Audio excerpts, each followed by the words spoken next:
Wait. If you waited and don't go direct and talk to people and really offset that resentment, small as it is, big as it is, it's going to hurt. It's going to come back and haunt you.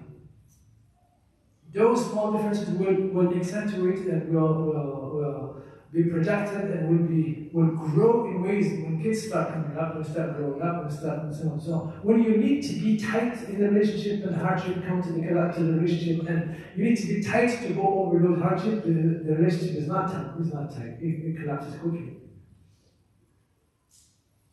Non-verbal cues. Non-verbal cues. Pay attention. Pay attention. And do your due diligence. Pay attention and do your due diligence. Don't take the other person for granted. Don't. No matter how great they are, generous they are, easygoing they are, they let go, but the relationship becomes meaningless. So look at him, sallallahu alaihi wasallam. He just looked at so many ahadith. He looked at Abu Hurairah and said, Abu Hurairah, you're hungry, aren't you? He said, Rasulullah, I didn't eat for 2 days. He said, me too, let's go. And so, like this, many hadith, like many, so many, I could go on and on about the hadith of Rasulullah. He taught us that. Right? Yes, so please go ahead.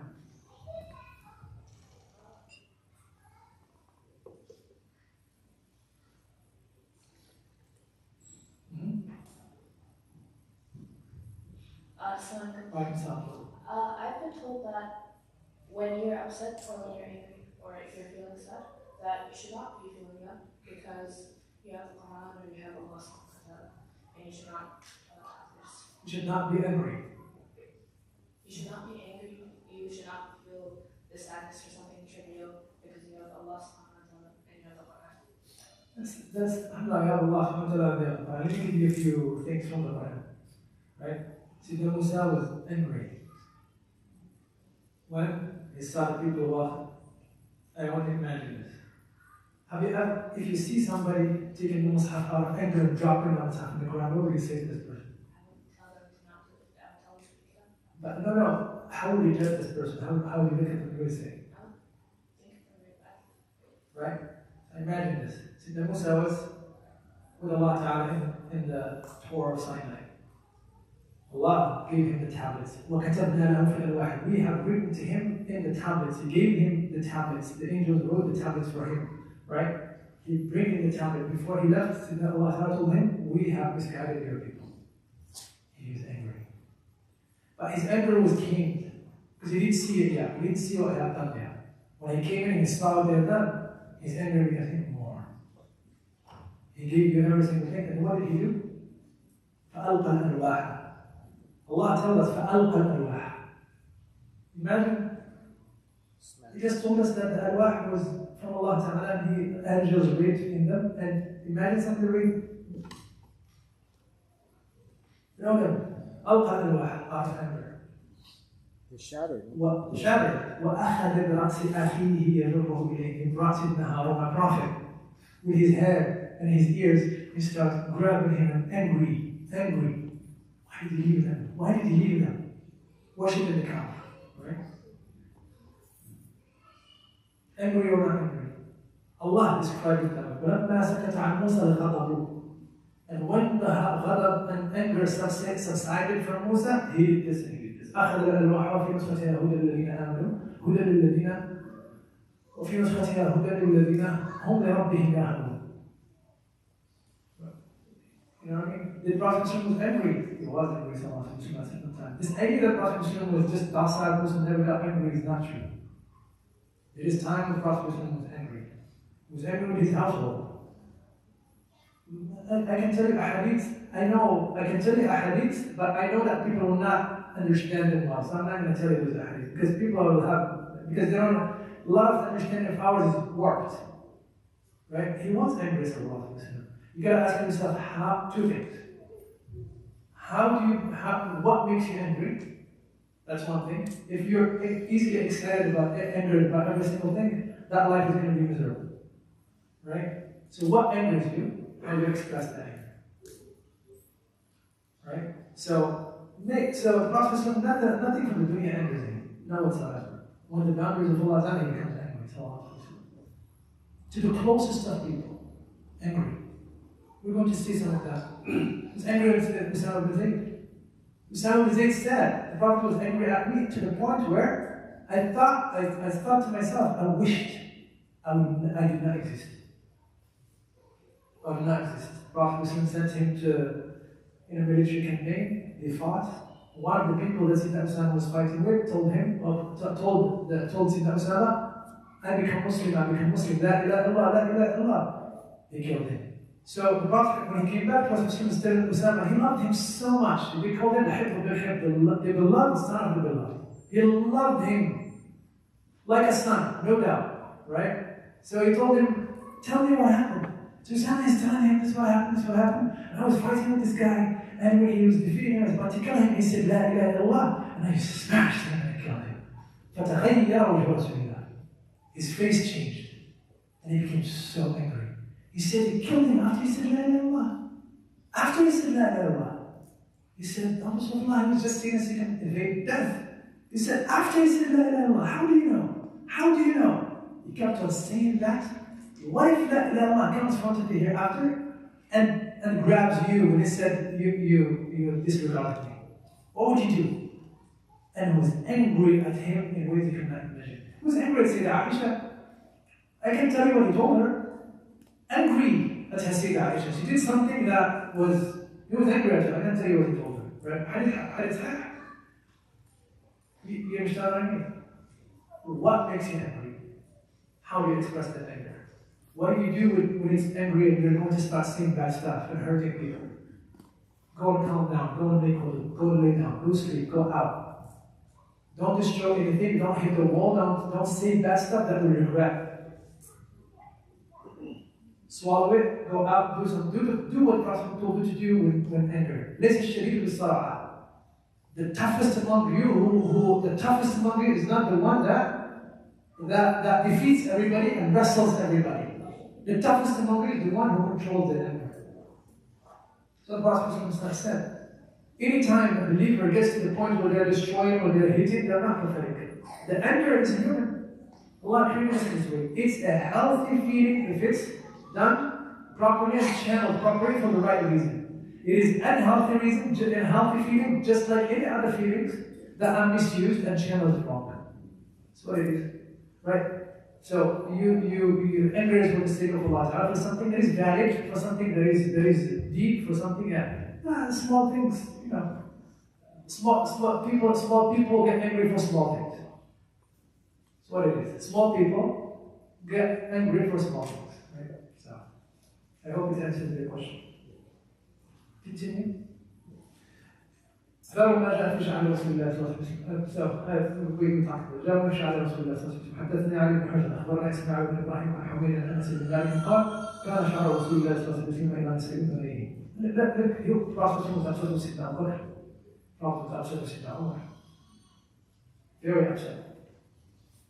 Very upset. In his Hajj, he was upset with Sayyidina Umar. Prophet was upset with Sayyidina Zainab, angry at her in ways he could not imagine. He did not talk to her most of his Hajj because he was upset with her. Sayyidina Zainab radiallahu ta'ala.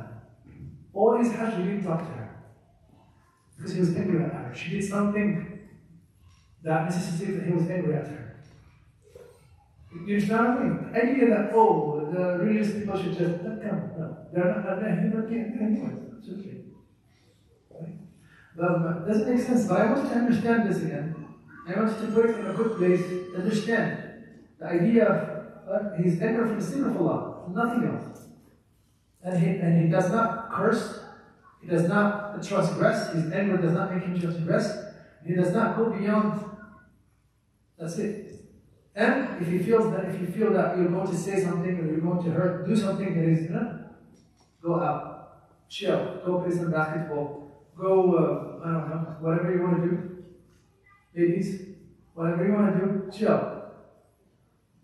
Call your friend and talk about whatever. Go to the mall and buy whatever. Whatever. Read a book. Whatever it is. Go chill. That's what I'm saying. Then I'm sorry for the stereotype. That's a very stereotypical thing from me. Really bad. And I apologize for that. I sincerely apologize. Right? But I'm just telling you, right? do something. Don't be angry. But don't hurt. Don't diminish. Right? Don't humiliate. Right? Don't feel too small that you need to control every part of the life of people. And that you know what I mean? Don't be easily excited, don't be easily angry for every small thing. That's not how it works. Right? Life will be difficult with you. Right? Your clothes will run away from you if you're not that person and bring back every single thing. Your clothes don't want to be on you. They'll loan your children, they'll loan your wife, they'll loan your, right? This is extremely important. We pay attention to this, inshallah. باب ما جاء في شعر رسول الله صلى الله عليه وسلم حدثنا علي بن حجر اخبرنا سماع بن ابراهيم عن حميد عن انس بن مالك قال كان شعر رسول الله صلى الله عليه وسلم الى نصف اذنيه. Let us come to us concerning the hair of Allah's Messenger sallallahu alaihi wasallam. Anas ibn Malik said, the hair of Allah's Messenger sallallahu alaihi wasallam came down to the middle of his ears. حدثنا احمد بن سيح اخبرنا عبد الرحمن بن الزناد عن هشام بن عروه عن ابي عائشه رضي الله عنها قالت كنت اغتسل انا رسول الله صلى الله عليه وسلم في اناء واحد وكان له شعر فوق الجمه ومن الوفراء. Aisha radiallahu anha said, I used to perform the major ritual ablution, I am Allah's Messenger sallallahu alaihi wasallam, from a single basin, and he had hair This above. explains itself. I don't have to say anything about this. There's tremendous amount of romanticism in the life of the Prophet ﷺ that so many religious people lack. Men and women. They lack romanticism because they are taught this tightness in the deen and this difficulty, and they make their life miserable, and they make the life of others miserable. Look, the Prophet ﷺ is taking a shower with his wife. They don't take their showers with their clothes.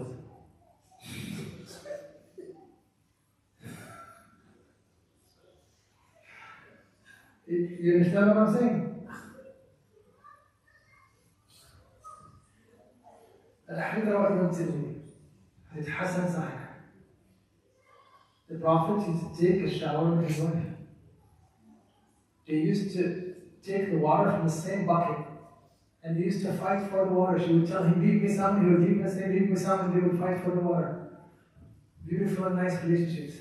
If the romanticism is not in the relationship, if you are always, my dear brother, with all due respect, if you always smell, if you always don't take care of your body, you don't take care of yourself, you don't and so on, right? And you're romantic, bring the flower, bring a gift, bring a beautiful word, compliments, you look so beautiful, you look this, you look that. We're not used to this because we heard, or because the previous generation was tight, come here, all of that tightness and that heart. We think that this is where manhood is. That's not prophetic. Do you want to be prophetic, or you want to be yourself? Or you want to be your traditional self? Do you want to be prophetic? This is what prophetic is. Here it is. I'm not adding anything. This is what the Sayyidah Aisha said about her relationship with the Prophet ﷺ. Are you better? Do you have hayat more than Sayyidah Aisha? Do you have hayat more than Sayyidina Rasulullah? Tell me. Do you have hayat more than them? Tell me. Here. And the children go out. Where did they learn all of that nice romanticism? They learn it from Jahiliyyah. They teach them how to be men, and there is no manhood in there. They teach them how to be women, and there is no womanhood in there. Right? And the cycle of fitna repeats itself. Right? And we go to Jahiliyyah. When you go to Jahiliyyah to teach you how to be a man, what did it teach you to be? Right? JQ, go to JQ and see if those are men. They're not men. What does it teach you? Right? Sister, my dear, not every single thing can be hidden with a jilbab on. Just put a jilbab and hide every single thing. Take care of yourself. You need to take care of yourself. Allah created people different, that's for sure. But take care of yourself. Let your husband see the beauty of yours. Whatever Allah has given you. You're always wrapped up like a corn. I'm sorry. This is metaphor of my Shaykh. Not mine. It's a metaphor of my Shaykh. Come on. Yeah, I'm serious. Please forgive me. I'm going to have to talk about this because so many houses are destroyed because of this. If your husband is not satisfied at home, where does he go? If he doesn't eat at home first day, second day, and third day, and fourth day, and fifth day, where does he go to eat? Where does he go to eat? Because he's going to eat somewhere. Where does he go to eat? Tell me. Outside. Did you get me? Do you have youngsters in here? Do you get me? Do you understand what I mean? I'm tired today. I'm sick tomorrow. I'm sorry today. I'm whatever. Guess what? And he's okay. First year, second year, third year, fourth year. And your husband is doing something. He's eating. He's eating in right. I don't know what you call him. He's eating Burger King. He's eating McDonald's. Right? He's eating pork somewhere. Haram. Somewhere. It may not be outside to outside because every single thing in the addiction. You know what I'm talking about. Are you following?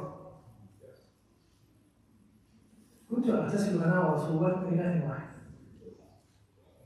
You spice it up, sister. You take care of yourself, brother. I'm serious. That's, you know, why? What do you think? I want you to pay attention. I'm not saying this because I counsel, right? The sister comes to me and said he's upset all the time. So there are 3 things that's probably going to upset about. Okay, number one is that finances. What? And she said, well, you know what? This is why he's upset about. He's not upset about the food. That's not the food. There's something else that is upsetting him. Sister, he's complaining. She's this and this and that. Well, you need to help her. She has 3 kids the whole day. It's not with a full-time job. It's 3. If she had 3 kids, these are 3 jobs. These are 3 jobs, not just 1 job. These are 3 jobs. You need to help. Well, if you want her to be the best, you want her to be in the end of the day, then help, my dear friend. You come tired, you come exhausted, just like she's tired and exhausted, right? So you can help. You get to be there, do something. Help with the house, help with the things, help her with the kids, help her and so. And then if she doesn't, then you talk. Then we talk. But you're sitting there just, you come from home and you want to sit down on the couch and you want to watch TV, you want to watch this, you want to watch your phone, you want to watch all of that, and she's cooking, and she's this, and she's this, and she's this. You want it to be, I don't know what he wants it to be at the end. Come on, that's not working out. That's not how it works. He's just a human being. Something is gonna give in. You cannot pay attention. Our rates of divorce in the Muslim community is as high as the American community now. Because we don't pay attention. Because we're not prophetic. Because the Prophet ﷺ said that Aisha would drink from a cup.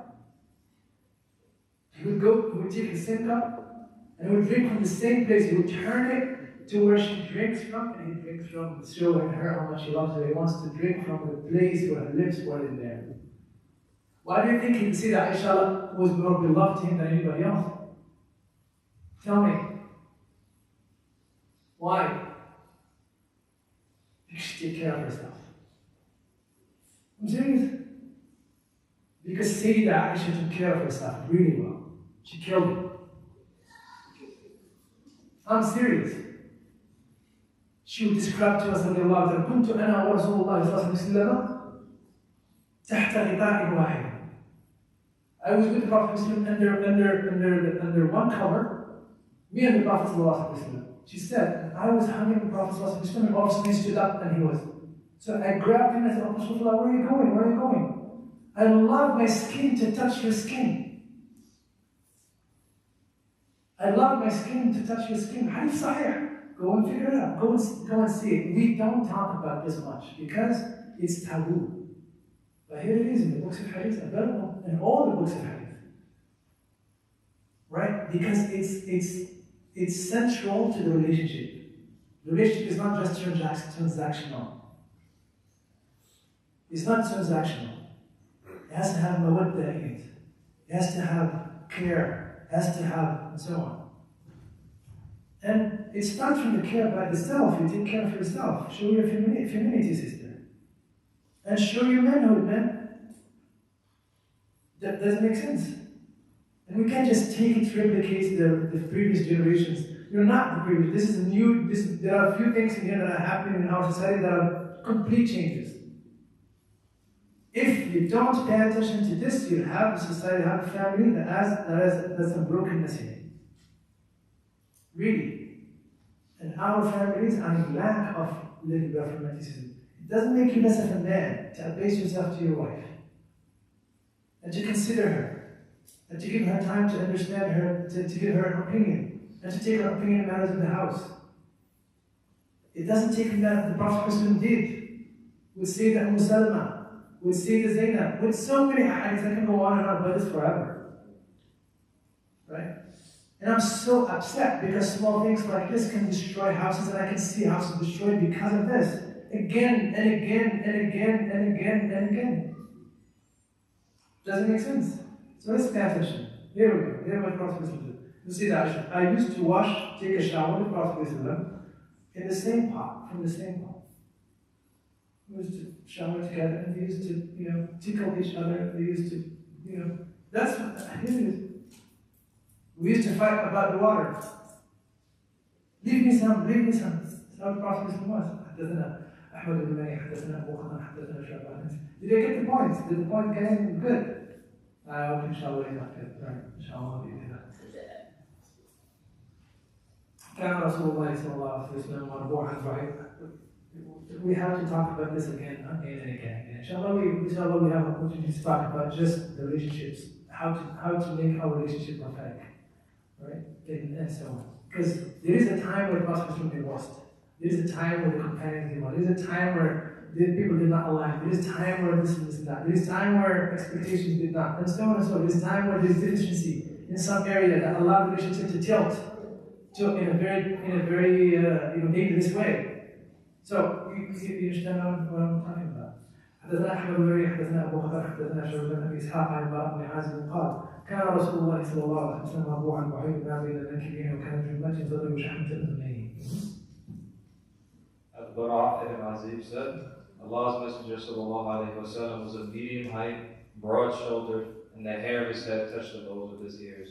حدثنا محمد بن بشار حدثنا وهب بن جرير بن حازم حدثني ابي عن قتاده قال رجل انس كيف كان شعر رسول الله صلى الله عليه وسلم قال لم يكن رجال ولا بالسطح كان يبلغ شعره شحمة الهبيت كيفه. حدثنا محمد بن يحيى عن ابي عمر حدثنا سفيان بن عيينة عن ابي نجيح عن جاهل ام هانئ رضي الله بنت ابي طالب رضي الله تعالى عنها قالت قدم رسول الله صلى الله عليه وسلم مكة فقدمنا له 4 مدائح. The Prophet came to Mecca one time and he has 4 braids. He has 4 braids dangling. He had, came to Mecca and he has 4 braids dangling out of his hair. So, translate. Hani bin Ali bin Talib said. Hani is the daughter of, Hani, daughter of Abu Talib, not Bint Ali. Correct that if you have the book. Daughter of Ali, not daughter of Ali, daughter of Abu Talib. She is the sister of Sayyidina Ali. Take Ali out, she is the sister of Sayyidina Ali. Hani, her name is Fatima. Her mother is Fatima bint Asad. Some people, her name is Fafita, if I'm not mistaken. Fafita. But her mother is Fatima bint Asad, the mother of the Prophet, the one who raised the Prophet. So she was to be, she's the cousin of the Prophet. She said the Prophet came to Mecca once. How many times did the Prophet came to Mecca after he migrated? After he migrated, how many times he returned back to Mecca? 4 times. Alright, can you remember those 4 times? The first time he returned was Hudaybiyah. He didn't get inside. You get probably Hudaybiyah is like 5 miles away from Mecca. It's 5 miles away. Right? We go to Umrah. One of the places we go to visit when we go to Umrah, we go to Hudaybiyah. People want to go to Jabal this, Jabal that. Those Jabal this, Jabal that are not as significant as Hudaybiyah. Hudaybiyah is one of the most significant events in the history of Islam. And Jabal this, Jabal that. Go visit Sayyida Khadija. Go visit go visit the last person of Maymuna radiallahu ta'ala. Maymuna, go visit Sayyida Maymuna radiallahu ta'ala. When you go visit Sayyida Maymuna, you should. Her grave is very, very isolated. Right? And the Saudi government is not taking care of it whatsoever. We have to make them. Right? So how do we do that? By go visiting that place, cleaning it and making sure that it's well taken care of. It's our mother, the mother of the believers. She died probably 7-8 miles away from Mecca. in a place called Saif, the same place where the Prophet married her. I'm talking about that, So he came to Mecca in Umrah al-Qadha. If you count Hudaybiyah, that's 5 times. If you count Umrah al-Qadha is when we had the Treaty of Hudaybiyah, they told him the agreement is to come back next year. So he came back next year. That's the first time. Right? The second time is Fath Makkah. Right? When he made Fath Makkah sallallahu alayhi wa sallam, he was in Mecca and he was told that Thaqif and Hawazin are about to raid him. So he went and he had a battle with them, Battle of Hunayn. Okay? When he finished the Battle of Hunayn, he came back to Mecca again in a state of Umrah. What do we call that Umrah? La, Umrah al-Qadha is already done. The second Umrah of the Prophet in Islam, he did it when? He did it in year 8. When he went to Hawazin, he opened Mecca, went to Hawazin, had the Battle of Hunayn or Hawazin, and then came back. He made ihram from a place called Al-Ji'irrana. Al-Ji'irrana, right? Al-Ji'irrana is a place probably 15 miles up in Mecca, 15 miles away, and he made Umrah from there. He called for ihram in Al-Ji'irrana. There is a masjid in there called Masjid Al-Ji'irrana up to this point. And he came for Umrah called Umrah Al-Ji'irrana. Why? Because he made ihram from a place called Al-Ji'irrana, right? And then this is how many one we talked about right now. These are 3. And then the last one was Hajjat al-Wada. That's 4. If you count the Hudaybiyah, that's 5, right? So she said one of the times when he came with braids. He entered Mecca with braids, braided, right? حدثنا سويد بن نصر حدثنا ابو بكر مبارك عن ثابت بن مالك عن انس ان شاء الله رسول الله صلى الله عليه وسلم كان يدعى صاحب الاثنين that the hair of the Prophet صلى الله عليه وسلم was to his elbow. حدثنا سويد بن نصر حدثنا ابو بكر مبارك عن يونس بن زيد عن الزهري حدثنا عبيد الله بن عبد الله بن عتاب بن عباس ان رسول الله صلى الله عليه وسلم كان يسبل شعره وكان المشركون يحفظون رؤوسهم وكان اهل الكتاب يسبلون رؤوسهم وكان يحب موافقه اهل الكتاب في ذلك ما فيه شيء ثم فرق رسول الله صلى الله عليه وسلم راسه. Ibn Abbas said, Allah's Messenger ﷺ used to let his hair hang down over his face, whereas the polytheists used to part the hair of their heads. He used to part their heads, so sometimes his hair, if it's long, he let it go on his side of his face. And the polytheists used to have what? Used to part their hair. Right? And then? The people of the scripture also used to let the hair of their heads hang down. And he used to favor emulating the people of the scripture with respect to things about which nothing was commanded. But Allah's Messenger ﷺ then parted the hair of his head. I want you to pay attention to this hadith. This hadith has a tremendous amount of social connotations, deep social connotations in this hadith. The Prophet ﷺ did not like the ways of the mushriks. Right? He did not like the ways of the mushriks. Their habits in the small manners, in the small. He did not like their ways normally, right? Unless there is some reason. He did not like their ways. But when he went to Medina, he found that the people of the book used to do their hairs in a certain way. He started doing it like them. Why Prophet Muhammad started doing it like them? 2 reasons. The first reason is that they are better cultured than the people of the polytheists, the Muslims. They are better cultures. Their habits are mostly around the scripture. They have a lot of prophets. They have a lot of so they are cultured, right? There is a tradition of tradition of how to do things, and the scripture and being close to prophets and following prophets to some degree helped them a lot to cultivate themselves. They were cultivated people. You understand what I mean? They were cultivated people, right? So he wanted to follow their ways, unless there is something from the Quran that stopped him. That tells him unless there is some regulation, right? But there is another reason. The other reason is that when he went to Medina, he had hopes that the Jewish people would become Muslim. So socially, he aligned himself with them. Mind you, when he came to Medina, there were a lot of mushriks still. A lot of mushriks. So what did he do, sallallahu alayhi wa sallam?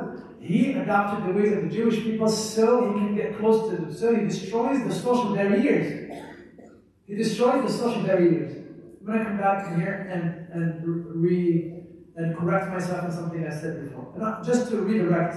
You heard me talking about the white, and you're going to really start thinking, oh my gosh, this is everybody needs guidance, and there's goodness in everybody, right? There's a lot of khair. I taught 1 year at Notre Dame. Say whatever you want about it was one of the best years that I taught at the university. Because of the quality of the students, the quality of some of the teachers, they're just well cultivated, well, good people, like seriously good people. Some of the best students that I had in the university was at Notre Dame. Because they were people with so whenever we see it, we cannot keep on making this blanket statement, white people, black people. We cannot. I'm just giving an example in very general terms, right? You have to be very careful in here. Anytime Allah speaks about the people of the book, they never generalize. Ever. منهم أمة مقتصدة وكثير منهم فاسقون. ومن أهل الكتاب من تأمنوا بقنطار يوديه إليك ومنهم من تأمنوا بدينار لا يوديه إليك. Look at this. Right? From among them, there are people that you can trust them with 100 kilos of gold, and some of them, if you trust them with 1 coin, they will take it away from you. Right? من أهل الكتاب أمة مقتصدة. From the people of the book, there are people who are fair. Right? وكثير منهم, and a lot of them are inequitous. Does it make sense? This blanket white people, it's blanket black people. No, I don't think this is a healthy language. Coming from me, I don't think it's healthy. So I sincerely apologize for that. We need to, right? And there is high culture and low culture all over. Whether it's African American or white American, or there's high culture and low culture, both of them. So we have to align ourselves with that which is good. Does it make sense? We have to align ourselves with that which is good. Whatever we find good becomes ours. Does it make sense? So I just want to highlight that, inshallah. حدثنا محمد بن بشار. So when the Prophet ﷺ had no hope that the mushriks are going to the no hope that the Jewish of Mecca Jewish of Medina are going to become Muslim, he went the way he wanted. Sallallahu Alaihi Wasallam. Go ahead. So when there is no hope in them, he adopted their ways, cultural ways, so he breaks those gaps. The Prophet ﷺ used to go visit the Jewish people in their houses. He used to have neighbors who would invite him, the Jewish people would invite him to go for their food. There's a hadith, I'm not sure, hadith sahih, I don't remember what the hadith is, but there's a hadith when the Prophet used to have this young boy who used to come to him often. He was a Jewish person. And he loved the Prophet to come to serve him here and there, and he was sick. And he was about to die. So the Prophet ﷺ went to visit him in his Jewish household. And the kid was closer to die. The Prophet ﷺ told him, son, become Muslim. Because he was bad. He was above the age of puberty. He said, son, become Muslim. Become Muslim. And the kid, as he's sick, hearing the Prophet ﷺ, he wanted to. But he looked at his dad. And his dad told him, listen to Abu Qasim. And he became Muslim. He says, the Prophet said, I thank Allah Ta'ala so much that Allah Ta'ala rescued him with my dad. Allah Ta'ala rescued him. Right? At the last moment, there is khair all over. You know what I mean? What I want to tell you is that you can never, ever just blanket everybody. There's khair all over, right? So that the fact that Prophet engaged everybody, those, the Mushrikeen, he engaged them, the Jewish people, he engaged them, and so on and so forth. He never said, oh, those, no. He engaged them until they become recalcitrant and they want to kill him. And now they have to leave. But before that, Prophet engaged them, sallallahu alaihi wasallam. His mercy encompassed them. He traded with them. He had goodwill towards them, sallallahu alaihi wasallam. حدثنا محمد بن بشار حدثنا عبد الرحمن بن مهدي عن ابراهيم بن نافع عن ابي نجيح عن مجاهد عن ام هاني رضي الله تعالى عنها قالت رأيت رسول الله صلى الله عليه وسلم ذهب فأربعة. Same hadith before. So I've seen Prophet Muslim with 4 braids dangling down, coming to the Mecca with 4 braids. باب ما جاء في ترجم رسول الله صلى الله عليه وسلم. Chapter on the combing of the Prophet صلى الله عليه وسلم, the way the Prophet used to comb his hair. حدثنا إسحاق yeah, please. And come to that one time. Just to the point about like the social awareness that the Prophet ﷺ had, I've heard that even like when Salman al-Farisi came, the Prophet ﷺ actually would greet him or speak to him the way that Persians would speak to each other. Where we can. Oh, and like I guess that surprised the companions, like how he even knew that language. Okay. Yeah. Very weak hadith. Hadith of the Salman is very weak. The stronger hadith is the hadith when the people from Yemen came in and they spoke a very ancient archaic form of Arabic that was not spoken anymore except in certain quarters in the mountains of Yemen. And he spoke to them in their own language, in their own thing. So that's, you know. Prophet was given Arabic. Arabic was he was granted the root of Arabic. You know, he would speak in Arabic that the Sahaba, the eloquent of them, won't understand sometimes. Like what Rasulullah, you didn't hear that before. Right? So, yeah.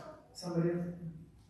I just wanted to mention, inshallah, if you, whenever break time comes, just let me know. You know, I wish I brought with me, but I found a very relevant quote of Ibn Taymiyyah talking about adopting the ways of people living around non-Muslims, adopting the ways of non-Muslims in that which is not haram in the Sharia. Right? So you're showing adopting the ways, so you don't have to. You make it easier for people to become Muslim if they. So one of the things that let's be honest, one of the things that converts find difficult when they come to become Muslim, what is it? Cultural relevance. You know, they come into the Muslim community and there's nothing recognizable. They feel like, well, they are in America, but they're lost because they feel that they're strangers in the communities of Muslims because we, you know what I mean? We think that adopting certain cultural manifestations is against the deen. It's not against the deen. It's not against the deen.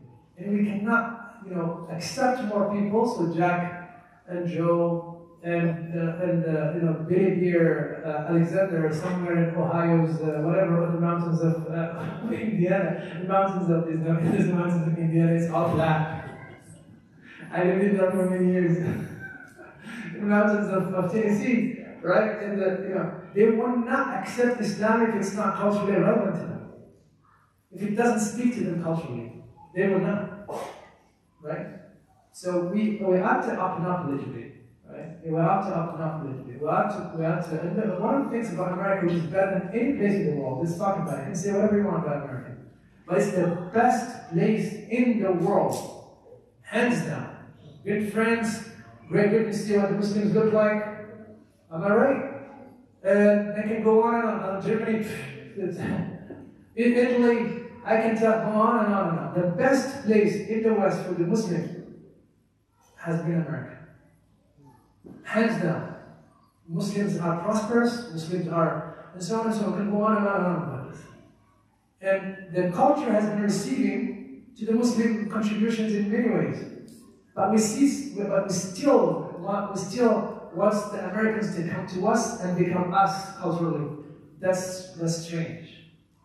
That is strange. We need to speak the language better. We need to culturally be aware.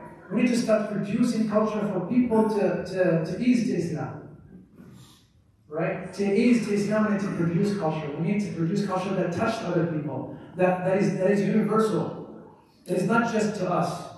Right? So we have Qawwali, and we have some nasheed in Arabic. I'd love to have somebody to sing some nasheed in English, beautiful, with I wouldn't say the blues, but I don't know, probably some country thing. I don't know what's out there right now. I'm so, you know. We have one here. Here we go. Yes, I'm not trying to get it here. Yeah, if there's something that is perfect that you can please do. It's necessary. This is what the hadith is telling us. This is what the hadith is telling us. That he was culturally aware, sallallahu alayhi wa sallam. Right? What come and I do the burqa? Beautifully, right? Beautifully, right? But the American audience has no idea what I'm saying. It has no understanding of the tone or what's going on or whatever, nothing. How do you think they can relate to? In our gathering, in our and so on and so forth. Nobody's telling you not to adopt, not to go against the Sharia. The boundaries of the Sharia. But be careful. To be culturally attuned, otherwise, if we're not producing culture, we're going to talk about that later on, we are going to be obsolete. We are going to be obsolete. It is only culture that carries religion. I want you to pay attention to this, and I want you to write it down somewhere. And if you understand it, if you don't understand it, pay attention to it. You understand it. Religion cannot be carried on its own. Religion is always carried with a cultural vessel. The moment you cease to have a vessel that is culturally irrelevant, the religion is going to know. Do you understand what I mean? And the Prophet ﷺ was in matters of culture, he was aware of the highest level. We're going to talk about that later on. Don't you tell me, the Prophet ﷺ knew the nuance of his culture and utilized it for his da'wah. So I want you to pay attention to this, inshallah. And we'll talk about this later on, inshallah. حدث باب ما جاء في رجل رسول الله صلى الله عليه وسلم حدثنا اسحاق بن موسى لا صالح حدثنا معبد بن عيسى حدثنا مالك بن انس عن هشام بن عوف عن ابي عائشه رضي الله عنها كنت ارجل راس رسول الله صلى الله عليه وسلم وانا حائض. Aisha radiallahu anha said, I used to comb the hair of Allah's Messenger sallallahu alayhi wa sallam while I was ministering. How romantic is that? How romantic is that? The Prophet that he gives her hair, gives her his hair long, and she combed it for him. Beautiful moment. The time when he's in i'tikaf, he gives his hair to the Prophet, he gets his head to the room of Sayyidah Aisha, just like in there. He's laying down in here, and his head is inside the house. Right? And she's in a state of prostration, and she combs his hair. This hadith in here tells you, this hadith in here is mostly in answer to a question.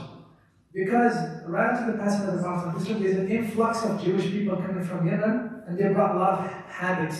One of the habits is that the menstruating woman cannot touch anything, cannot do anything. And they start influencing the habits of the Muslims in Medina. Really, to say that I just stood up to them. They're like, I used to touch the Prophet, I used to dress him up, I used to comb his hair while I'm in a state of menstruation, no problem. In fact, the Hajj of the Prophet say that Aisha is the one who perfumed him. He's put his ihram in, he took his shower, she covered him when he took his shower, and when he finished his shower, he put his lungi, she put musk on him, in his hair, in his face, in his body. How beautiful is that? How beautiful is that? Right? So, this is how it was. This is how it was between the Prophet and his wife. حدثنا يوسف بن عيسى حدثنا وكيع حدثنا ربيع بن صبيح عن يزيد بن ابان عن القاشي وعن انس بن مالك قال كان رسول الله صلى الله عليه وسلم يكتب دهن راسه وتسريح لحيته ويكسر القناع كان ثوبه ثوب زين. Prophet used to. Anas ibn Malik said, Allah's Messenger sallallahu alayhi wa sallam made a frequent practice of oiling his head and combing his beard, and he often wore the head veil so it was as if his robe was the robe of an oil dealer. No. It's like it's not his robe. The piece of cloth that he used to use to cover his head. Bandana. Prophet had a bandana. Like seriously, he used to oil his hair, sallallahu alayhi wa sallam. Right? He used to oil his hair, comb it, oil it, and put a bandana on it because the dust outside, if he leaves out with the hair oiled, right, what's going to happen? Right? All the dust is going to be in his hair. So he covered it sallallahu alayhi wa sallam to the point that he uses that bandana, it becomes like a bandana of somebody who sells oil. Because it has patches of oil in it. That's what it is. But the Prophet used to take care of himself sallallahu alayhi wa sallam. to take care of his hair. When it gets longer, he takes care of it, sallallahu alayhi wa sallam. He combs it really well. He takes care of himself, sallallahu alayhi wa sallam. He was not, he wore, most of the time he wore simple things, but certain times he wore some expensive things that was gifted to him, sallallahu alayhi wa sallam. Extremely expensive. People don't know this. You find it in the book in the books of Ahadith, Imam Shaykh Yaqub writing his Shamail. Extremely expensive clothes. Time to time, not all the time. Time to time, wear it 2 times, 3 times, and then give it to Sabilillah. But he wore expensive stuff. So once in a while, but most of the time we're very simple time. So the idea is not that you wear expensive stuff, no. The idea is to wear well-put things. Well-put. He saw a man is completely disheveled. And he's putting some saffron in his face, it's yellowish. The Arabs at that time, the Palestinians used to put saffron in their face as a means of beautification, and it didn't look good. So it didn't look good at all. So the Prophet looked at him, and when the man left, the Prophet told his friend, he didn't want to hurt him, so can you tell your friend to just take that yellowish out of your face, it doesn't look good. And he saw the man disheveled, all disheveled, and all over the place. And he said to him, what type of wealth Allah Ta'ala has given you? He said, Allah has given me all the wealth. I have sheep, I have cows, I have camels, I have land, I have everything. He said, then let some of that show on you. Let some of that show on you. You don't have to go and go, break the bank, but take care of yourself. Let the ni'mah of Allah show on you, right? Let the ni'mah of Allah show on you. You will put, not every single thing is just whatever, whatever. No, you will put. That's how the Prophet was. حدثنا هناد بن السري حدثنا ابو الاحوص عن اشعث عن ابي الشعثاء عن ابيه عن مسروق عن عائشه رضي الله عنها قال ان كان رسول الله صلى الله عليه وسلم يحب التيمم في طهوره اذا استهر في ترجله اذا ترجل وفي تعاله من تعالى. The Prophet used to love to use the right hand or the right in when he makes wudu, or make ghusl, he starts with his right side or right hand. When he combs his hair, he starts with the right side and then he goes to the left side. When he wears his shoes, he wears his shoes with the right shoe first, and then the left shoe. When he takes them off, he takes the left shoe first and then the right.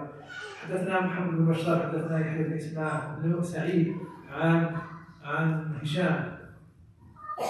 When you cut your fingernails, you start with the right and then you go to the left. When you enter the masjid, you enter with your right and then with your left, and then when you come out of the masjid, you go with your left, and so on and so on.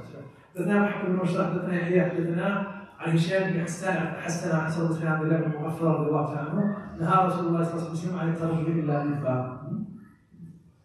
Abdullah ibn Muhammad said, Allah's Messenger sallallahu alayhi wa sallam forbade combing except at intervals. Because he doesn't want men to be obsessed with themselves to the level, this obsession with the self that you're having a mirror every single moment. He talks about men. For the ladies, alhamdulillah, no problem. Right? But for the men, I'm sorry. Every single moment you see people who are doing all kinds of things right now. They're manicuring men, pedicuring. What's going on here? What's going on here? We have to be adamantly opposed, intellectually sharp in defending those lines. Jahiliyyah is strong in wanting to blur those lines. Shaitan is extremely working hard. And we have to stand up to this. Absolutely. Let's make sure that those lines are completely clear to men and women. There's nothing in here that is clear. Allah created us in this way. And we keep it that way. We don't allow the satanic way to infiltrate us so we can be, we're tolerant. No, we're tolerant to whatever they want to do. But we condemn. And there's something we educate. And we teach, and we be aware from early age, right? So we don't find ourselves in a situation where Jahiliyyah is educating us about there are places in the country where all of that is taught at a very early age. I went to Vermont probably about 10 years ago. They told me that in kindergarten there are books that they have in the public school about Jacqueline and murdering. You understand what I mean? They are, Or men, they show them holding hands, doing this, doing that. We have to be careful. We have to be very careful. This is the calamity of the time. We have to be careful. So Prophet was to say, toughen up, people. Toughen up. You got a generation of that who, because they spend all day on their devices, they don't know how to live outside in a little bit of challenges, a little bit of this. They don't know how to manage things. They don't know how to. You know what I mean? And that's why we created a program. NTC created this program about the wilderness. You go to the wilderness and you're going to toughen up. You go for 6 days, 7 days to the wilderness, and you're going to bring, no matter how tough you are, going to think yourself. It'll make you. You think you're tough, then come on, let's see. Right, Mas? All right. Come on, let's see. Right?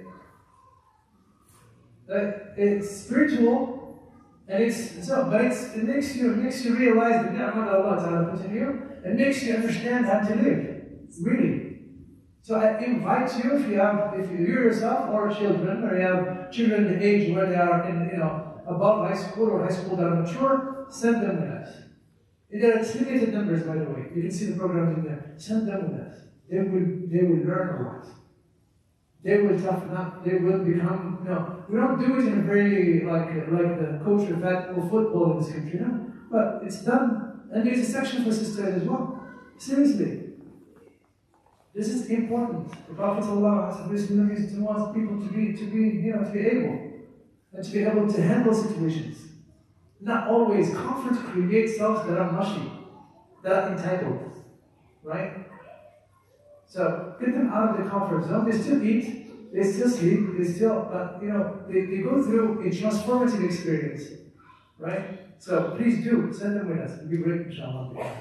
حدثنا محمد بن حدثنا حسن بن عرفة قال حدثنا عبد السلام بن حرب عن يزيد بن ابي خالد عن علاء الأبدي عن حميد بن عبد الرحمن عن رجل من اصحاب النبي صلى الله عليه وسلم كان يترجل الغيبة. Same hadith. باب ما جاء في شيء رسول الله صلى الله عليه وسلم. Chapter on the grey hair of the Prophet صلى الله عليه وسلم. Please, if you have any questions, don't hesitate.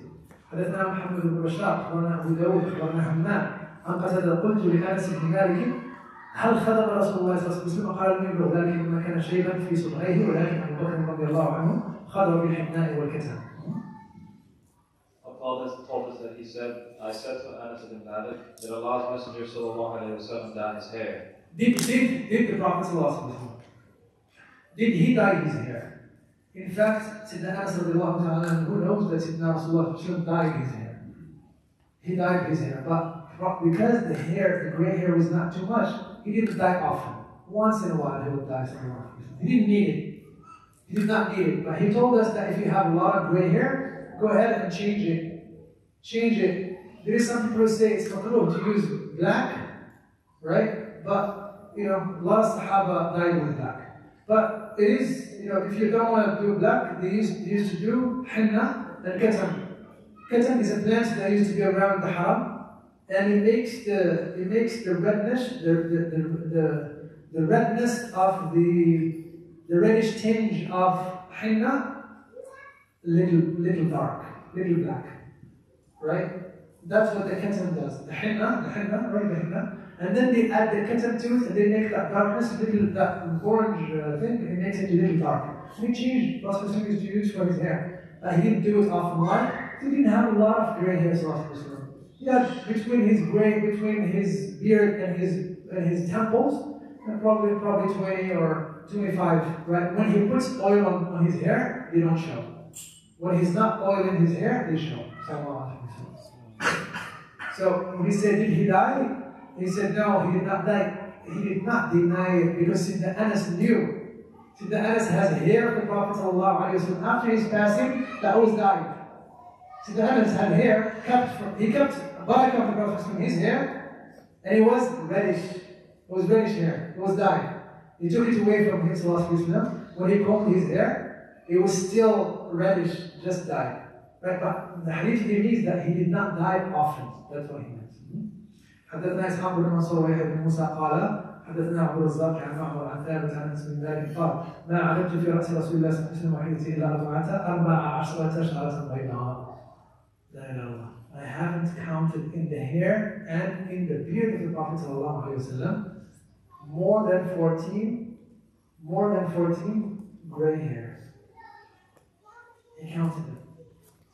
What made him sit down in there and count the gray hair of the Prophet ﷺ? Love. Love. Everything becomes important about him sallallahu alayhi wa sallam. There is no trivial things. How can we repay the Sahaba for this attentiveness? How can we pay the Sahaba for this? How much we owe this generation? That people come and start talking about, oh, Sahabi this, Sahabi that. Seriously? I mean, seriously. حدثنا محمد بن المثنى اخبرنا ابو داود حدثنا شعبة عن سماك بن حرب قال سمعت جابر بن سمرة وقد سئل عن شيب رسول الله صلى الله عليه وسلم فقال كان اذا دهن راسه لم يرى منه شيء واذا لم يدهن رؤي منه شيء. When Prophet ﷺ oiled his hair, his gray hair doesn't show. When he does not, then it shows, right? Sometimes. حدثنا محمد بن عمر بن الوليد الكندي الكوفي حدثنا يحيى بن ادم عن شريك عن عبيد الله بن عمر عن نافع بن عمر رضي الله عنه قال انما كان شيب رسول الله صلى الله عليه وسلم نحو من 20 شعرة بيضاء. Sayyidina Abdullah ibn Umar said the hair, gray hair of the Prophet was around 20 gray hair. What did Sayyidina Anas say? 14. Sayyidina Abdullah ibn Umar said around 20. The margin of error when it comes to hairs. The margin of error, if it's 6, it's an acceptable one, right? Statistician. What do we say? What do we say, guys? We say that the margin is acceptable, right? It's an acceptable margin, right? Look at this. It was not just one person who counted. The idea happened to all of them, a lot of them. You know why?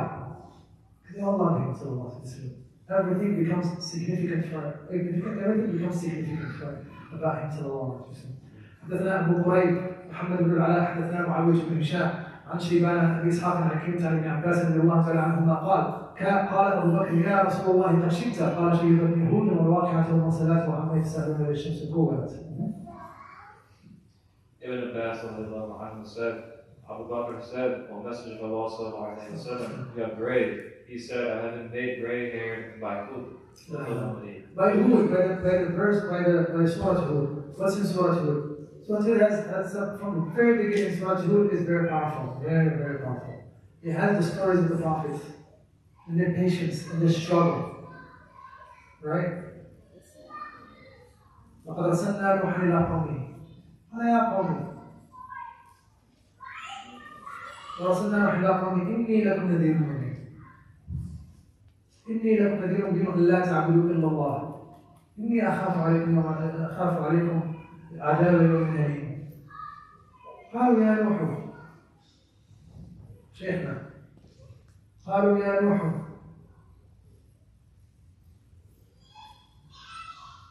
ما نراك إلا بشر مثلنا ولا نتبعك إلا الذين هم أرادوا منا بني رأي ما نرى لكم علينا أن فنظن أنهم كاذبين.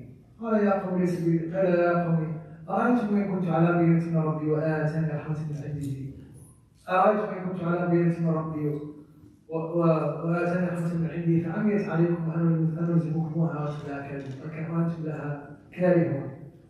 The whole stories about the prophets in here in Surah Hud are the pleading of the prophets and their struggle. The struggle. And they're trying to convince. And they're pleading with their qawm. And the destruction of their qawm. Right? فَلَمَّا جَاءَ أَمْرُنَا وَفَرَتْ النُّورَ كُنَّا نَحْمِلُ فِيهَا مِن كُلِّ زَوْجٍ اثْنَيْنِ وَأَهْلَكَ إِلَّا مَن سَبَقَ عليه القول ومن آمن وما آمن معه إلا قليل. The struggle. Sayyidina Nuh, for so long, only a few people stayed with him. But Sayyidina Musa, Sayyidina Shu'aib, Sayyidina Hud, Sayyidina Salih, Sayyidina Lut, and Sayyidina Shu'aib, and Sayyidina Musa. All of them are in the story, are in Surah Hud. Right? And it's subhanAllah, you see the care of the prophets and the recalcitrance and the punishment. All of them have the same pattern in Surah Hud. All the same pattern. لَمَّا جَاءَ أَمْرُنَا. When our decree happens, this is what happens to them. Destruction and destruction. It happens like this again and again and again. Right? That's one thing. The second thing is Surah Hud. There is a commandment of the Prophet ﷺ that is hard. There is a commandment in Surah Hud that is hard. When Allah orders the believers, He tells them, do your best. He gives you an order, do your best, whatever you can. Right? If your best is 80%, then give 80%, right? But when the Prophet ﷺ was ordered in Surah Hud, فَاسْتَقِمْ كَمَا أُمِرْتَ, just like you've been told. It's different between give your best than do as you've been told. So 100%. Right? 100%. That's not easy. So that's why you see the ibadah of the Prophet ﷺ. That's why you see that what he was asked to do was way more than all of us. Right? So, and what's in the other surahs? The Waqi'ah, Al-Mursalat, Amma Yatasa'alun, Al-Shamsu Quwwat. The hereafter. The hereafter. And what is it about the hereafter that the Prophet is worried about? When he's been given the glad tidings of Jannah again and again and again and again, what is he worried about? He's not worried about himself, sallallahu alayhi wa sallam. What is he worried about, sallallahu alayhi wa sallam? He's worried about his ummah. So his great hair about thinking about the hereafter, not for himself, for the ummah, for his ummah. Why? Because the Prophet does not want to be put in a situation where he testified against his ummah, sallallahu alayhi wa sallam. And that's why when the Prophet told Sayyidina Abdullah ibn Mas'ud to recite Quran to him, and recited part of Surah An-Nisa. فكيف إذا جئنا من كل أمة بشهيد وجئنا بك على هؤلاء شهيدا يومئذ يود الذين كفروا وعصوا الرسول لتسوى بهم ولا يكتمون الله حديثا. Talking about when we bring all the prophets, when we bring you to testify against your ummah, those who did not believe in you will wish that they would be flattened with the earth and never existed. And Sayyidina Abdullah ibn Mas'ud looked at the Prophet here and he saw the Prophet crying. He was crying, sallallahu alayhi wa sallam. He would not, it's difficult for him to testify against the people that he was supposed to guide. And he cares about them, sallallahu alayhi wa sallam. So that's what the Qiyamah means for him, sallallahu alayhi wa sallam. He does not want to be, his ummah is going to go through that. And he's thinking about it, sallallahu alayhi wa sallam. It makes him lose sleep. Right? The Prophet sallallahu alayhi wa sallam lost sleep and prayed nights and nights and nights pleading for his ummah. We're going to see later on that the Prophet spent the whole night making qiyam with one verse. The whole night with one verse, crying to Allah and repeating it one verse. What was the verse? إِن تُعَذِّبْهُمْ فَإِنَّهُمْ عِبَادُكَ وَتَغْفِرْ لَهُمْ فَإِنَّكَ أَنْتَ الْعَزِيزُ الْحَكِيمُ. He's praying, but he's pleading with Allah to say to them, he's pleading with Allah to say, if you punish them, if you punish the people, then they are your servants, do whatever you want with them. But if you forgive them, they are most omnipotent and most wise. Please, he's pleading with Allah, oh Allah forgive them. Oh Allah forgive them. Crying and pleading. The whole night like that, sallallahu alayhi wa sallam. So what is this in the surah that making gray hair? This is it, he's worried about us, sallallahu alayhi wa sallam. حدثنا سفيان بن وكيع حدثنا محمد بن بشر علي بن صالح بن ابي اسحاق بن جحيفه قالوا يا رسول الله قال نراك قد شئت قال شيبني هود واخواتها almost the same حديث. حدثنا علي بن حجر قال انبانا شعيب بن صفوان عن عبد البر بن عمير عن يزيد بن العجلي عن ابي رمثة التيمي تيم الرماد قال اتيت النبي صلى الله عليه وسلم على النبي فقال اريد فقلت لما رايت هذا نبي الله وعليه ثوبا يختران ولو شعرت الاعلام شيب وشيب احمر. Abu Rimtha at-Taymi, the servant of... This man was a healer at the time of the Prophet. He said, I came to the Prophet with a son of mine who said, so I was shown him, and I said when I saw him, this is Allah's Prophet. He is wearing two... So he said, this is the Prophet. Look, he's visible. His son said, this is the Prophet. Some people, the Bedouins and the rough and tough, when a lot of times you see them, they come to the gathering of the Sahaba and they say, who is the Prophet among you? Let me see, who is the Prophet among you? Right? Because they are not seekers.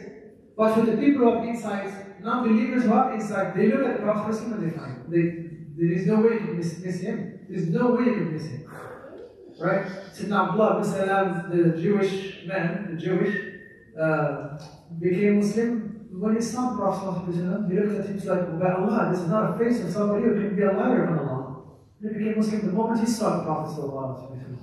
So this man was like that. He said, I looked at him like, this is the Prophet. Here it is, clear. He was wearing a garment that is green, and he had hair that has some grayness in it, and his grayness was dyed by reddish. right? It was reddish. حدثنا أحمد بن منيع حدثنا سريج بن عماء أخبرنا أحمد بن سلمة عن استباك الحرب قال قيل لجابر أكان في رأس رسول الله صلى الله عليه وسلم شيء قال لم يكن في رسول الله صلى الله عليه وسلم شيء إلا شعرات في رأسه إذا ادهن وارد فالدهن. They asked Jabir the Prophet was grey hair. He said, no, just few things in here and on his temple, on his forehead, a little bit. When he puts oil, when he oils his hair, they don't show, they hide. باب ما جاء في خلال رسول الله صلى الله عليه وسلم. A chapter on the dying of the Prophet صلى الله عليه وسلم. Maybe the translation is wrong here. It says the oil made them visible. Invisible. Can you change that in your book? Yes. The oil made them invisible. If you have Muhtar Khan's copy, the made them invisible. Yes. So, in Hadith 41, is there a reason why when he's listing the chapters, he says, those are the name of the surahs, but then he says, and The translator. Say it again. like when he's listing the chapters, he uses the names of the surahs, Yeah. but instead of like in Naba, he says, Because the names of the surahs, a lot of them have multiple names. Right? Some of the names are taken from an event that happened in the surah. Some of them are taken, the verses, Noon, they used to call it Noon, or Al-Qalam, Surah Noon. So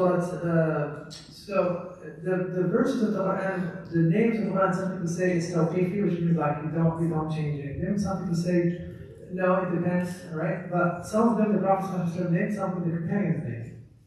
And that's why you have in the same surah you have multiple names. Abu Rimta informed me. Abu Rimta, we just talked about him before, he already narrated hadith, and now the same hadith narrates, but in a different, he narrated the same hadith, but a little bit with a nuance. What did he say? I came to the Prophet ﷺ with a son of mine, so he said, "Is this your son?" I said, "Yes," I acknowledged him. He said, "He must not harm you, and you must not harm him." To change this translation if you have it. What is it that you have for the other translation for that? What do you guys have? He held accountable for his time. Yeah, it's better to say in there, don't transgress against him, and let him not transgress against you. Don't transgress against him, and let him not transgress against you. So, this is, again, here it is, the Prophet is telling us here, something extremely important in the tarbiyah, in the education of our children. Make sure that you don't transgress against your children. How do you transgress against them? The first thing is that you don't choose the right spouse for your progeny. You don't choose the right spouse.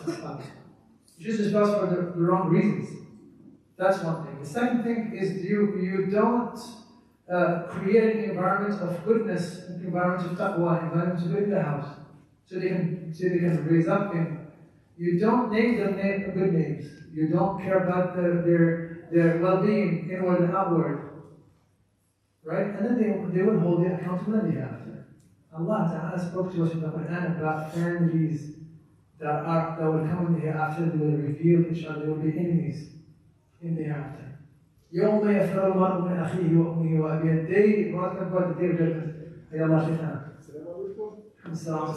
Break. MashaAllah, very, good. So tea break, it's okay if you... Okay, we'll finish this hadith and then we'll take a tea break, inshallah. Is that okay? Inshallah, so probably all need it, right? Look in the Quran and you will see that so many times Allah speaks about people who are running away in hereafter, a day in which a person runs away from his mother, from his dad, from his brother, from his son, from his daughter, from his wife. Why are they running from each other? Run away from each other. And they don't want to get close to each other. It talks about two categories of families. The righteous one, Allah Ta'ala will join them together and will get to paradise and enjoy together. The people who have been transgressing against each other, the father transgressing against each other, and they bottle that and they bottle and hereafter all of that is revealed. And they start hating each other, and they start telling on each other, and so on and so forth. So they don't want to be around his family because they're going to tell on him. She doesn't want to be telling them. this she's not telling her, and there is animosity, and there is hate, and there is resentment, and there is anger, and so on and so forth. Right? If you do your share, and you do your khair, and you do what you have to do, and there is anger, it is what it is. Right? You know, we have no doubt that Sidna Nuh did well with his son. Do we have any doubt that Sidna Nuh did his utmost with his son? Till the last moment, Sidna Nuh is trying to. So who do we blame here? Who do we blame here? For the son becoming what he was. Whenever sometimes you see the kids, oh, look, boy, you failed with your kids. You can understand. Do your share. You go far to the good far to do whatever you have to do. But then look in Surah Yunus, Allah Ta'ala described all of that. Right? وهي تجري بهم في موج كالجبال ونادى نوح ابنه يا بني اركب معنا. Somebody does qira'at here? Somebody does qira'at? Somebody does qira'at here? Nobody does qira'at. اركب معنا. وش اركب معنا. Hafs and most of the Quran they read اركب معنا. It's idgham of the ba in the name. اركب معنا. They don't pronounce the ba as it is. They go from idgham of the ba of the name because they are mutajannisin. They come from the same place, right? But in wash, no, you do qalqala of the ba. اركب معنا. Sorry, this is just tangents. Yeah. So where's the difference in the English or the meaning of it? It has no bearing on meaning, just pronunciation. The pronunciation. Most of the qira'at is just pronunciation. How the Arabic was pronounced. You have to pronounce it the way it has been narrated. You can't make it up. So why did you bring up the difference? Because there are different ways the Prophet talked about it. No, in this regard to the son. When I was reading it, you read it in a certain way, and if I read it in a certain way, some people say, Sheikh, read it mistakenly, I would tell them that no, there are multiple ways. It happens a lot. So, oh son, join us in the ship. The last moment, no. I will go to a mountain that will shield me and will protect me from the water. He said, there is nothing that will protect you from the water now, from the waves. Come on, jump. Please, jump. Even when he drowned. And mind you, I want you to pay attention. Look at how much stuff. Who do we blame here? Who do we blame? Right? Allah told Sayyidina Nuh way before, وَلَا تُخَاطِبْنِي فِي الَّذِينَ ظَلَمُوا. He gave him an order before, don't talk to me about those who are going to die out of kufr, going to be drained. Don't talk to me about them. Don't ask me to forgive them. Nobody. لَا تُخَاطِبْنِي فِي الَّذِينَ ظَلَمُوا. He gave him an order clear, right? But then one of those was his son, and the fatherhood sentiment kicked in, and he felt so bad for his son. And whatever he could do, you could feel him. He's a prophet. And now, what did he do? When he got an order before, his fatherhood prompted, and he had to plead with Allah. It just came out. The ship stopped, and he's still thinking about his son. And he raised his hand to Allah and said, Rabbi inna ibni min ahli. Oh Allah, please. My son is from my family. Please, please. He's already there. Forgive him, please. He didn't even say forgive him, just like, please. Please. And then you see what happened. How the response was one of the strongest responses in the Quran. You know he's in ahli. He's not from your family. The moment he chose kufr, he's not from your family. You know he's in ahlika. إنه عمل غير صالح. This is not a good deed. He is not a righteous deed. قال إنه عمل غير صالح. And don't ask me anything that you should not be asking me. That's what Allah said in the Quran to him. Right? Otherwise you'll be among the jahilin, among the ignorant. And Sayyidina Nuh said, oh Allah, I'm asking forgiveness. I should not ask that. I'm really sorry. And Allah forgave him, and he moved on.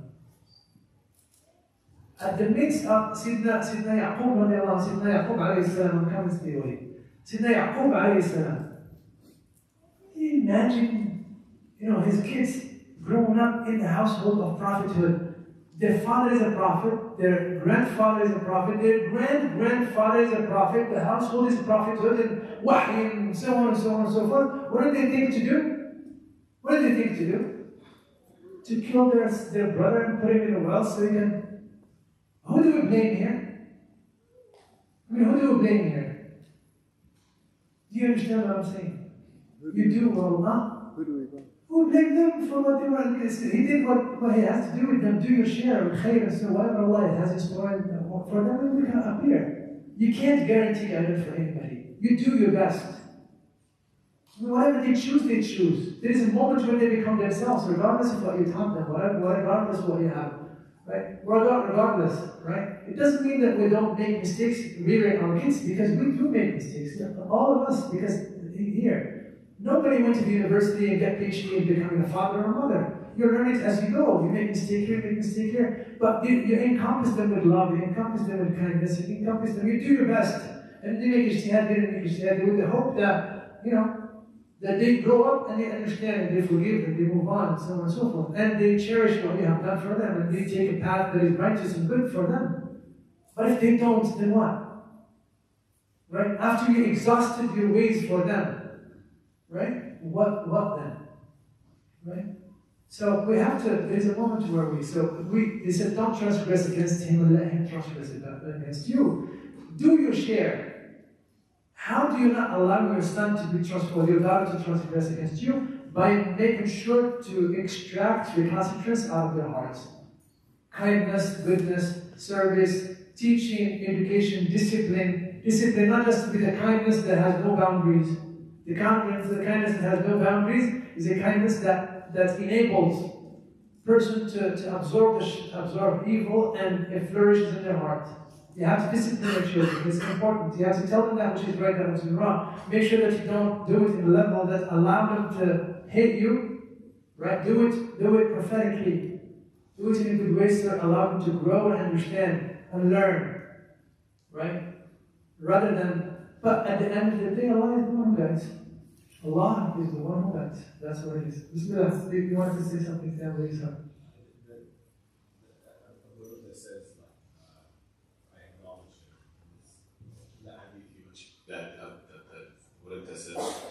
He says, I acknowledge him. Yeah, that's why the Prophet has this response, like, is there something unique about him saying, he's not just saying, yes, this is my son, or is that it?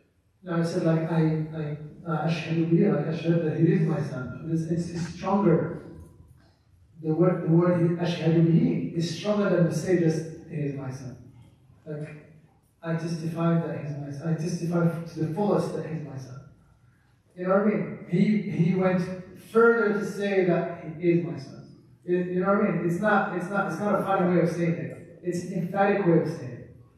Right? Then he said that means that he loves him so much, that he cares about him so much, he cares about his son. So like, you know what? Make sure that you don't transgress against him, and make sure that he doesn't transgress against you. Right? Multiple stories in Umar 5. Umar radiallahu ta'ala got a man who I read it in Abu Dawud, I don't remember when it was read. Umar radiallahu ta'ala got this man who brought his son, right? And he said to Sayyidina Umar, this son of mine has been beating me up, and has been insulting me, and has been doing this, and has been that, right? And Sayyidina Umar, he complained to Sayyidina Umar, called for the son to come, he brought him. And you know Sayyidina Umar, right? Sayyidina Umar had a method, right? His method was that, he utilizes words with people, right? If he doesn't, he utilizes something else. He had a stick. Umar had a stick because sometimes the ideas could be lost somewhere in the body. He hits the bottom of somebody and the ideas went to the head quickly. Right? Just hit it, the idea is like light, that's it, I get it. He did it with so many people, right? Sayyidina Umar used to do that. Sayyidina Umar, life changed so much at the time of Sayyidina Umar, right? And he was not just dealing with the companions, the great companions that you talk to and that's it. No. He was dealing with some new people who needed a little bit of, right? Not too much, but, people feared the stick of Sayyidina Umar, just to say it this way. They feared this stick. So the boy came in, strong and tall, and Sayyidina Umar got this stick ready for him. He just about to hit him out. He said, hold on. You're a judge, aren't you? You listen to him, why don't you listen to me? He said, fair enough, come on, tell me. And Sayyidina Umar used to be waqaf. Whenever he's told the truth, whenever he's told what's fair, he stops saying it. There's no personal, no, absolutely. Right? If he's wrong, he says, I'm wrong. At the midst, in front of everybody. Somebody corrects him in front of everybody, it's like, Umar was wrong. Umar is wrong, period, no problem, we'll move on. So he said to him, listen to me, you gotta listen to me. My father and this father of mine had chosen a prostitute as my mother. She divorced me, she got me as a son and she left me. He raised me, but he didn't raise me. I raised myself. He prevented me from food, he was stingy. He worked me out in a young age like a slave of his. Right? And he named me a bad name that everybody's making fun of me, Jorboa. He called me Jorboa. Jorboa is like I don't know what Jorboa is. Is it that? Huh? Like rabbits? No, Jorboa is it's a small insect or something. A small insect. It's rodent. It's not running for rodent. Jorboa is a rodent. Right? Everybody's making fun of him. So that stick, he said, Sayyidina Umar turned to the son, turned to the father, and he hit him hard. And he said, you disobeyed him before he disobeyed you. Sayyidina Rasulullah said, don't transgress against him and let him not transgress against you. He transgressed against him first by doing all the things that got him out of, right? And then he come at the end and say, oh, he did this, my kids did this, my kids did that. Well, what did you do for what type of investment you had in them? Right? And the best thing is to make dua and to ask Allah subhanahu wa ta'ala and to plead with Allah ta'ala for them. And there is a moment where they're going to be themselves no matter what you do. And the best you can do is to plead with Allah subhanahu wa ta'ala to them. Guide as much as you can, gently and nicely. Make sure that you do your best as much as you can. And give it all. And don't give up. Don't give up. You don't give up. If they are sons and daughters of halal, they'll come back no matter how far they go. No matter how far they go. Right? Just do your best, inshallah. Do your best as much as you can. Some people flourish, some people bloom early, some people bloom really late. You never know. Right? What you plant in them sincerely that is good, you never know when Allah Ta'ala allows you to flourish and become good. No matter what, they come back. So that's what they yajni alayk or la tajni alayk. Let's not transgress them. Let's not mark them in a way that makes them completely hate Islam and so on. حدثنا سفيان بن وكيع. We'll finish this inshallah. We have two ahadith about this and we'll finish. Is that okay? حدثنا سفيان بن وكيع قال حدثنا أبي عن شريك عن عثمان بن موهب قال سئل رسول الله صلى الله عليه وسلم سئل أبو هريرة أخذ رسول الله صلى الله عليه وسلم قال نعم. Abu Hurairah was asked the Prophet to buy his hair. He said yes. حدثنا إبراهيم بن هارون قال أنبأنا النضر بن زرارة عن أبي جناب عن إياد بن قطعة الجهدمة امرأة بشير الخصاصية قالت أنا رأيت رسول الله صلى الله عليه وسلم يخرج من بيته ينفض رأسه اغتسل برأسه ردع أو ردع بالحناء أو قال ردع كالكثير هذا الشيء. Bishop ibn al-Khasasiyya? No, not Bishop Bashir. His wife. Before that. The wife of Bishop ibn al What's her name? Al-Jahdama. The Prophet changed her name.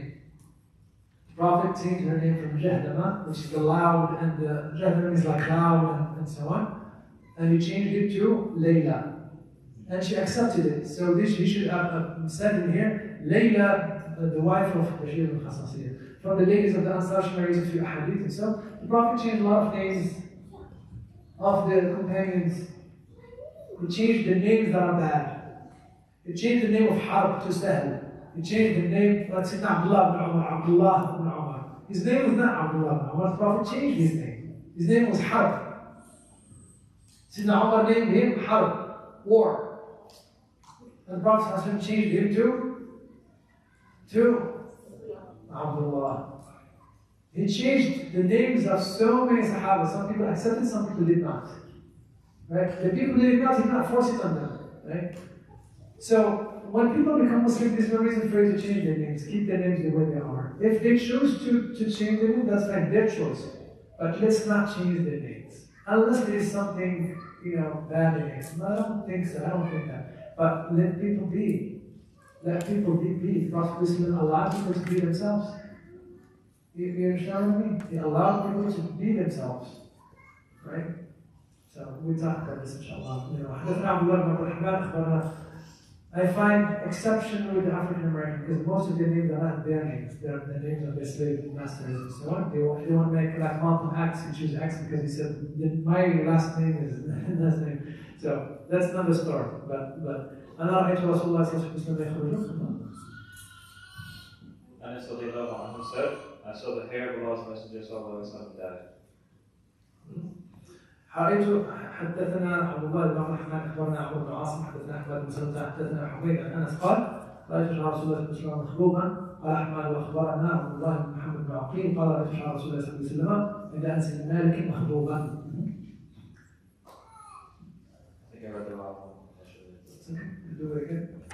Anas said, I saw the hair of Allah's Messenger sallallahu alaihi wasallam die. And this Muhammad bin Aqil said, I have seen the hair of the Prophet in the possession of Anas after the passing of the Prophet and he was dying. He was reddish.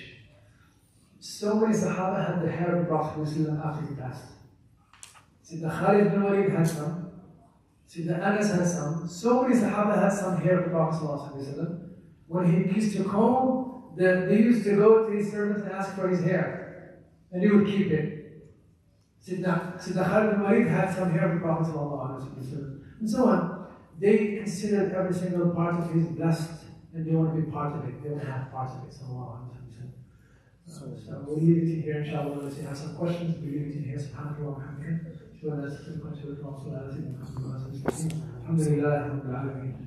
Oh, we have some questions. Sorry, please go ahead.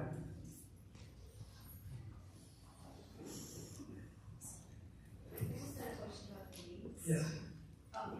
In this country, people are named based on what they call a Christian name. Yeah. So, like, my family was Christian, and those names are specifically because they're Christian. And so they'll have a name like Peter or Paul. And what's the we don't even know what those names mean. Yeah. They come from those are Crusaders names to me. Right. Yeah. So if I have someone that takes shahada with us, we get them to change those kinds of names to good Muslim names like Omar or Aisha, or somebody that has significance, or to give them better qualities. And then I hear you saying to leave the names, so I'm just kind of confused as to, and I knew the traditions of the Prophet they did change a lot of the names. That was bad. Yeah. Those names were bad. So don't we consider these names bad? No, Peter is the Peter and Paul and Paul was not a disciple, but Peter was a disciple of Jesus. These are names that are precedes their names of people. They were not unless it contains some bad connotation. Then yes, absolutely. But if it doesn't have a bad connotation, if it's just a name that has been given to people from different culture. It's just a different culture that has their names, right? So, and those names in their source they don't mean much. They don't mean anything. Or in the original, it's just a name. The father of Peter, given Peter, is he did not think much of it. It's a name. But then, because of what Peter becomes, that name had a significance that became big in the culture of Christianity and so on and so forth. But how far can you go? Unless the name is bad, then one has, in my opinion, a lot of our shuyukh have the same feeling, is that when you change the name of somebody, you cut them off out of their social context, and you want their mother and their dad, and so invested in those names to have some, to not feel like alienated. You change the name I've given you because I understand in certain contexts. But in general context, people come and you want those names to be to not create this emotional gap between us and the people around us and our families and so on. And they choose names sometimes that are difficult to pronounce and that are completely difficult, right? Difficult to pronounce, difficult for the people, for his mom to call him, for his dad to call him, and so on and so forth. And we don't want that. We want to the same person, female or male, Margaret or Jack or whatever, and the change is inward, the change is in the behavior, the change is in so on and so forth. But so we don't alienate the surrounding because there is a moment where we need that surrounding to become Muslim too. We need that surrounding to receive da'wah. We don't want to create those barriers, right? And you can see now that a lot of people change their names when they go to the media, they give their American names, right? So without mentioning names, so Mr. Such and such who's known to the Muslim community out this this name, or like, well, everybody knows him now becomes William, and then the other person becomes I don't know, something. You understand? Yeah, that was my next question. As a born in America convert, I'm happy to take a Muslim name, especially being ethnic. You mentioned African Americans. I have no tie to these names. Yeah. But I see a lot of Muslims come here from other countries and they can blend in physically. And I see the children take a European version of their name. Yeah. It almost seems like they're embracing their Islamic identity and trying to. Muhammad becomes wrong. Yes, that drives me bananas. Oh my gosh. I don't know if it's right or wrong. It is wrong. Absolutely wrong. And this is one of the things that is important, that you name your children. If you are in the context of America, name your children names that are easy in here, right? You name him Mark, you name him, I'm sorry. Adam is fine. Everybody's going to call Asma. I haven't heard that one. Alright? Shema, alright? Shame on you, something like that. It becomes, everybody called Rita. Then it becomes like a joke that the whole high school, the kid was, I know this person, right? I know the person who's telling me, right? So he calls himself Ray. He's Ray, right? What's your name? My name is Ray. And so on. We name Muslim names, so I understand that, as long as it's not imposed on you, as long as somebody's like, you got to change your name not to become Muslim. If you choose to do so, alhamdulillah, that's great. It's your choice. Alhamdulillah. Do what pleases you, do what makes you feel with it, and so on. Alhamdulillah, that's great. But let's not impose it as a religious thing on people. It's not a religious thing, right? We have to consider the culture in here. The Prophet, we're going to see in here, when the Prophet ﷺ had a Jewish, when Sayyidina Abdullah ibn Salam, the Jewish rabbi, became a Muslim, the Prophet ﷺ changed his name. He accepted it. Right? His name was Abdullah. He had a name that is tied up to the Jewish culture that has some connotation with the Jewish, right? So he accepted it. But when Sayyidina Abdullah ibn Salam had a son, and he asked the Prophet to name him, for him, he named him Yusuf. Can you see what's the... he has a Jewish background, he's a Muslim now, he doesn't want to cut him out of his Jewish background, and he named him Yusuf. You know what I mean? Joseph see what he did, sallallahu alaihi wasallam. The cultural connotation is important in here. That's one thing. The second thing that I think is important, we'll stop here, yeah, we have a question, yeah, sure. That I wanted to say is that, one has to be, I forgot what I want to say. The second one, when it comes down, I will say it, so. I just wanted to add, when I became Muslim, this was a big thing for me. Because they wanted to change my name. This was back in the 1970s. Wow. I said, no, my parents gave me this name. Yeah. And that's my relationship. Yeah, absolutely. So I kept it. Alhamdulillah, that's great. It had a good meaning. Absolutely. This is your right Islam. This is what we need to realize, that non-Muslims, when you start to do this to them, it was very touching for me. Absolutely. So we need to think about it. Absolutely. No doubt. Absolutely. No doubt. I agree 100%. One has to be very careful to not to make it an Islamic thing. It's not an Islamic thing. Not an Islamic thing. Yes.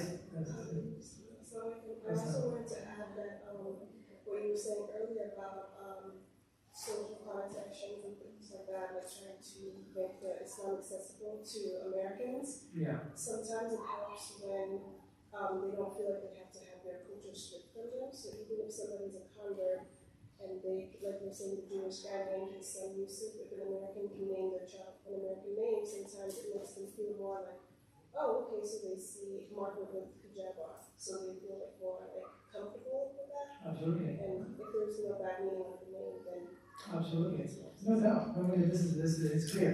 I give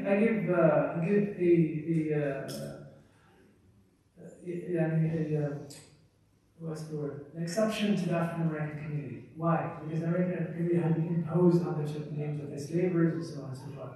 If they choose to change, that's fine. If they don't, that's fine. Right? But it's not, and then when you choose the name, please choose a name that is easy to pronounce and easy for the people, because they're going to go through society. They're not going to stay at home where you pronounce their names properly. They're going to go to society, and it's going to be difficult for them to pronounce their name. It's going to be very difficult for them to deal with it, so if the word becomes something, difficult or meaningless or has bad meaning and so in the American culture, you have to consider that, right? All of that, I'm stopping here, inshallah. سبحانك اللهم وبحمدك أشهد أن لا إله إلا أنت أستغفرك وأتوب إليك وعلى آله وصحبه وسلم والحمد لله رب العالمين.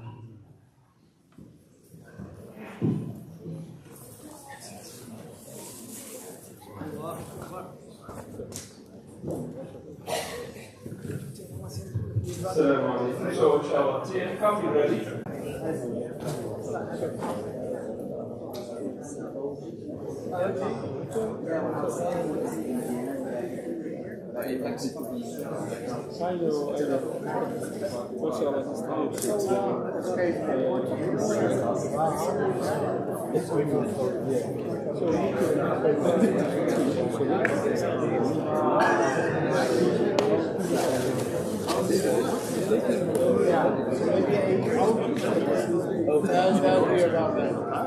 Were you? No. He was like, what hadith? Which one? I'm like, he's like, what a dolly. No. No, well, that was You're talking about the app. Someone else was talking about an app.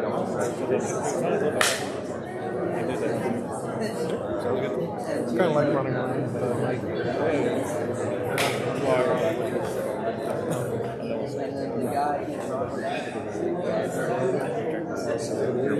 I'll come with you.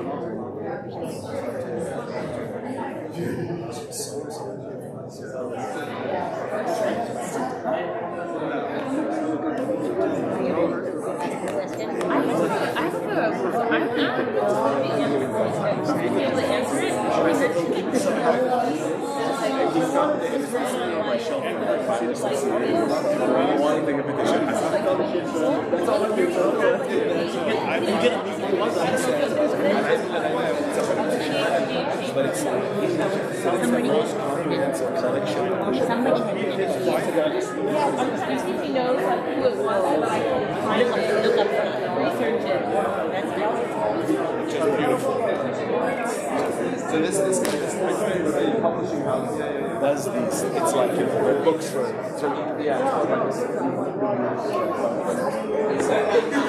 are you doing? You want to talk about this? Surprises. I have So that's the other copy. Yeah. Oh no. Oh yeah. This is the one from the Ghazali.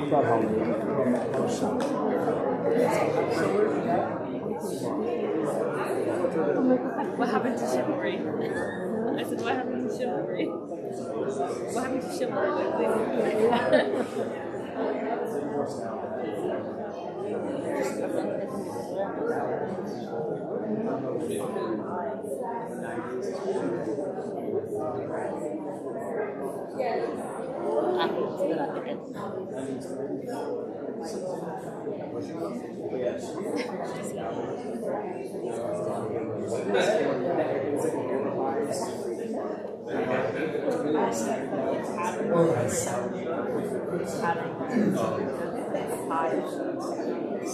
Where's your mom still?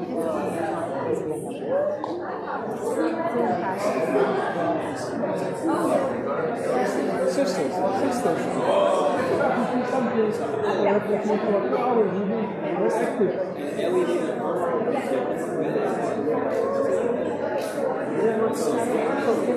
So now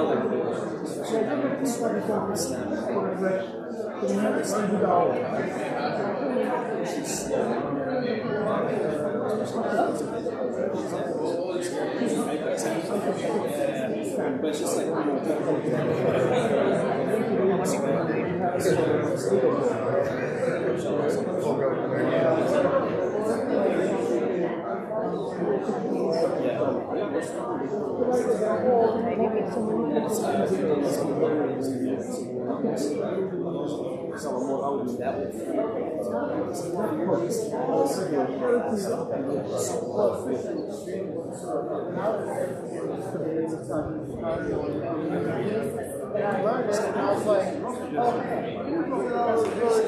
tea outside.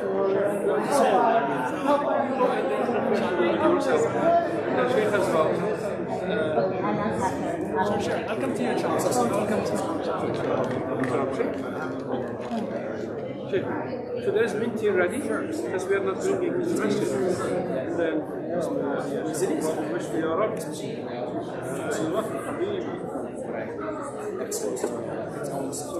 this is all you want, right? Yes. Outside, baby. We have very each.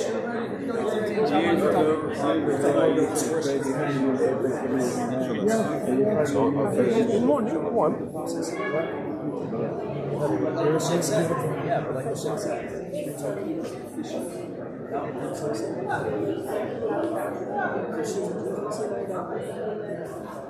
They say there's no God. If you ask them, hey, is there no God? But just the prophesy cinema, yeah. The prophesy cinema is the pattern of success. Yeah, likewise.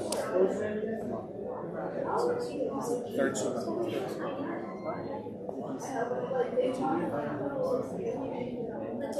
What? Yeah? No, that'd be awesome. Like guys or like for a singer or what?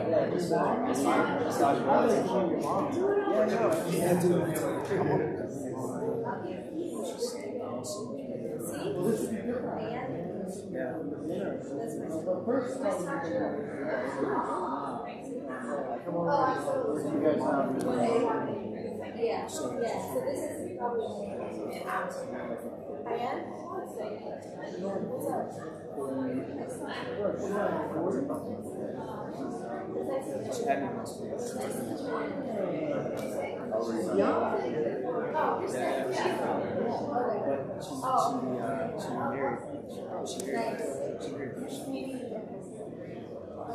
So that's the thing, that's her relationship. Yeah, but you gotta be like super all my family's Christian, so I think it's the same. My mom's she's only the same. So it's probably but yeah, my grandfather, he's a theology teacher. He retired on my mom's side, but so it's very open-minded. He's into like he's like those hippie Christians. Oh yeah. So I'm slowly, I gave him a CFI. I'm slowly like trying to get him into the shitty out part. Like, hey, you know, well, he probably stuff is cool, but you gotta be. He might even with theology. There's a logical.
Assalamu alaikum. If we could have everyone come back to the main masalla, we're going to get started in about 1 to 2 minutes. We'd like to ask everyone to please come back, clear out the hallway, take a seat, and let's do some salawat, inshallah. Thank you.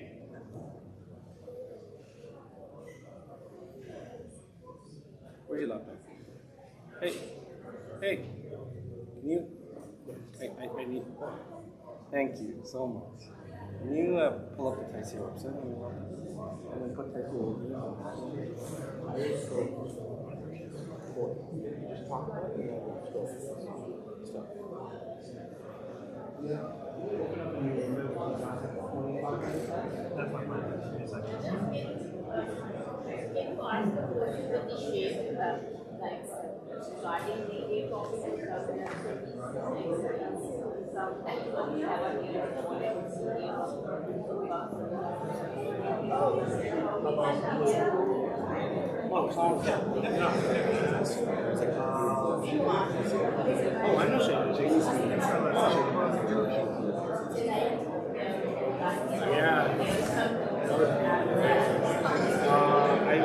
He can start the session in 10 minutes.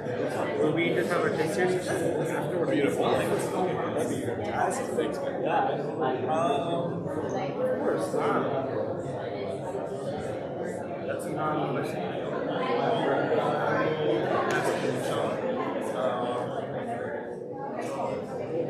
Say they have their AirPods split. What's your name?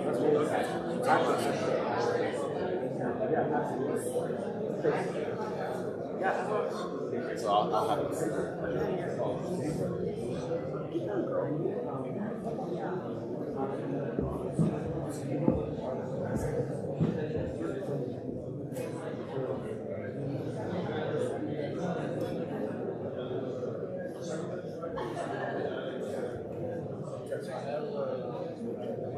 Okay, we're about to begin.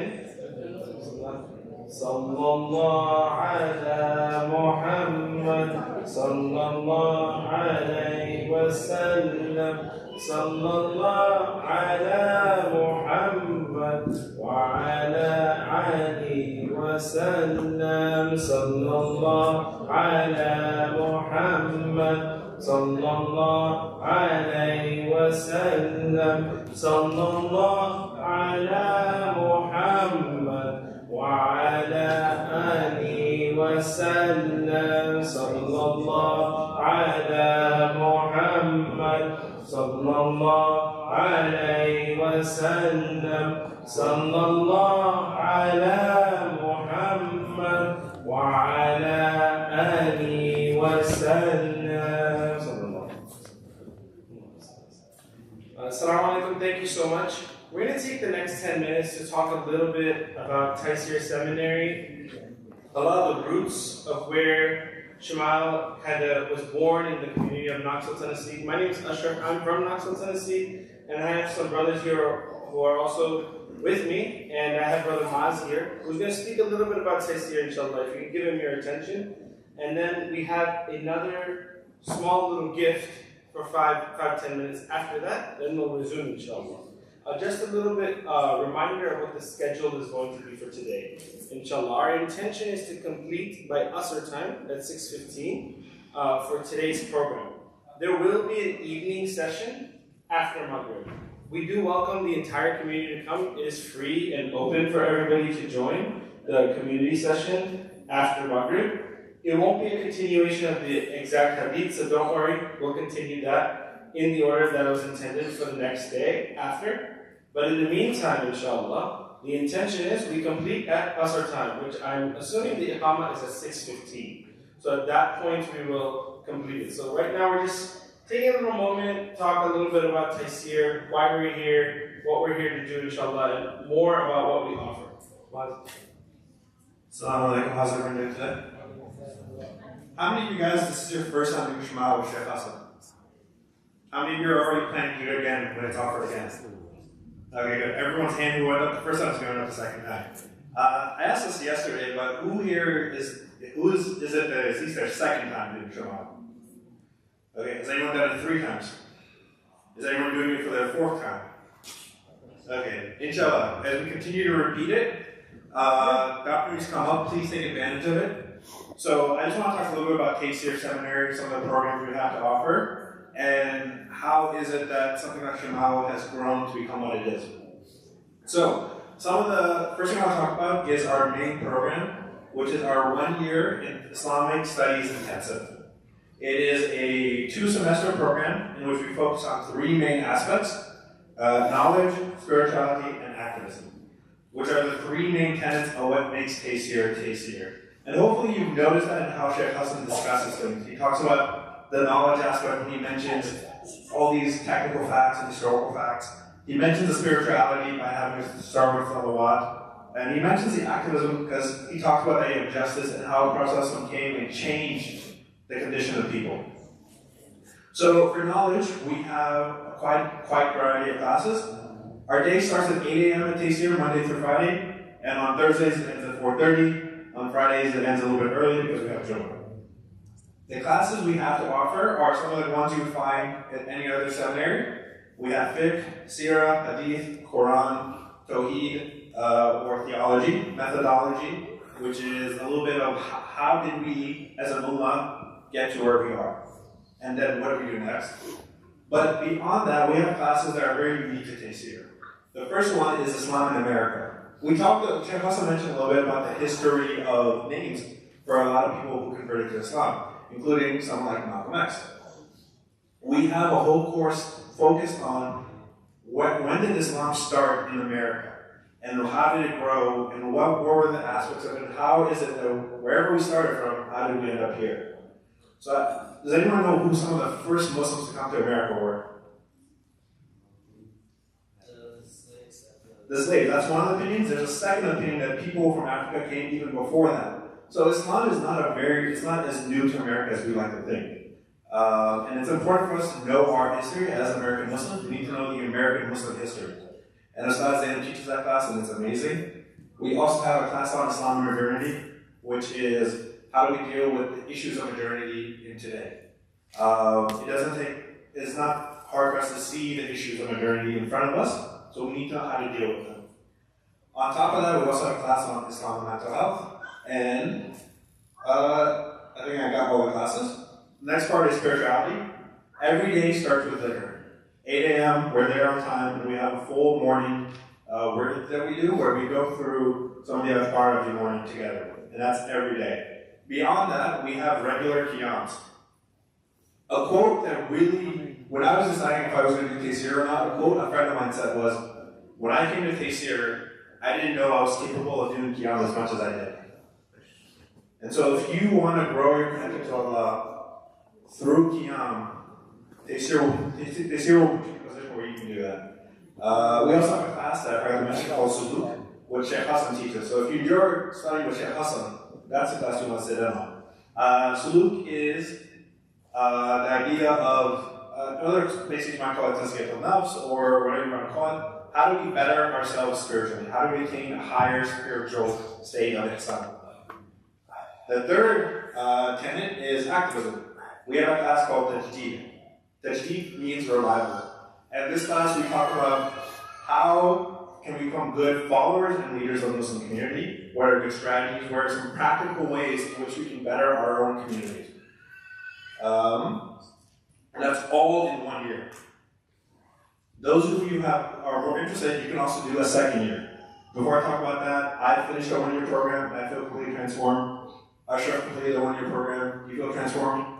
He feels transformed. This year, finished a one-year program. Do you feel transformed? He feels transformed.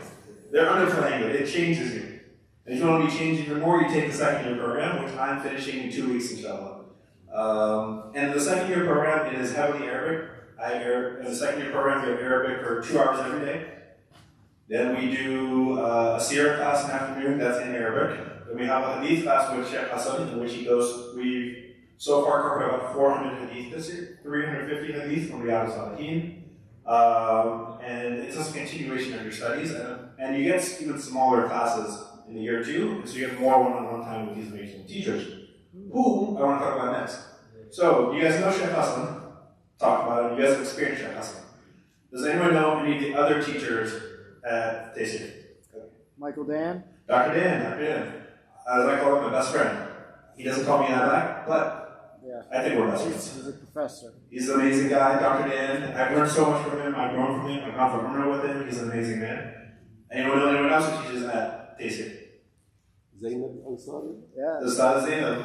Yeah, you can get the next one if you know one. The Ustad Zainab, she's amazing. She's one of the greatest scholars we have in America in terms of her pedigree and how she carries herself. If you want to learn how to just like behave in a manner of like high level decorum, just observe Ustad Zainab. Anyone know any other teachers that they say? Imam Khalid Shahou? Imam Khalid sometimes will teach for us, yes. And he's also the Imam of our community. So if you miss Imam Khalid from when he was here, come on down. And there's one other teacher. Huh? There's two other teachers. Ustad Nadim, who is the founder of Taysir. And if you want Tarbiyah, he'll give it to you. That's what I can describe him. Even if you don't want it. Even if you don't want it. Especially if you don't want it, he will give it to you.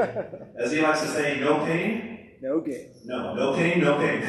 That's how he says it. And then our last teacher is Dr. Chor, who teaches our wellness. He is a certified family therapist. He's a great guy, super funny, great basketball player. All in all, an amazing staff of teachers, amazing support staff as well. Next thing I want to talk about is some of the alumni that we have and some of what we're up to now. So we've had Taysir for about 9-10 years, and our alumni have gone on to do great things. We have people who have started third spaces. We have people who do prison chaplaincy, who go into the prisons and give khutbahs and give dawah and help the Muslims who are in prison. We have people who are college chaplains who work with MSAs in college to make sure that the support that our college students need is being given to them. We have people who started food banks. We have people who started programs within their communities. We have convert care. In Knoxville, we get a convert about once a week. And so that requires a lot of support. And so the graduates of Taysir, after that one-year program, oftentimes go on to do great things. And we would love for you to come and be one of them if you can. And if you can't, please support us in the best way you can. What's the best way you guys can support us? Money. Before money. We're going to get to that. Students. Make dua. Please make dua for all of us. Make dua for our teachers. And we'll make dua for you and remember you. Secondly, how can you support us? That's the time to say. Now is the time to spend money. So we ask that you generously donate to however much you can, to the best of your ability, so we can continue programs like Shamail, and we can continue teaching and changing lives and having all this. Are there any questions before I start asking you guys questions?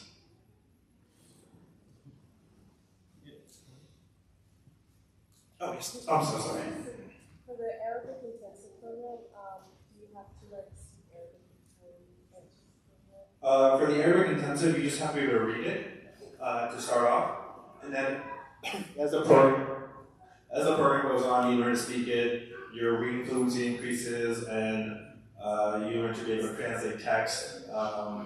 As a personal testament to me, when I joined Taysir, I could only read Arabic. Like if you gave me the Quran, I could read it, and that was it. Now, if you give me the Quran, I can translate much more than I ever thought I ever could. So it's very transformative. The Arabic really does give you access to things that you never had access to before.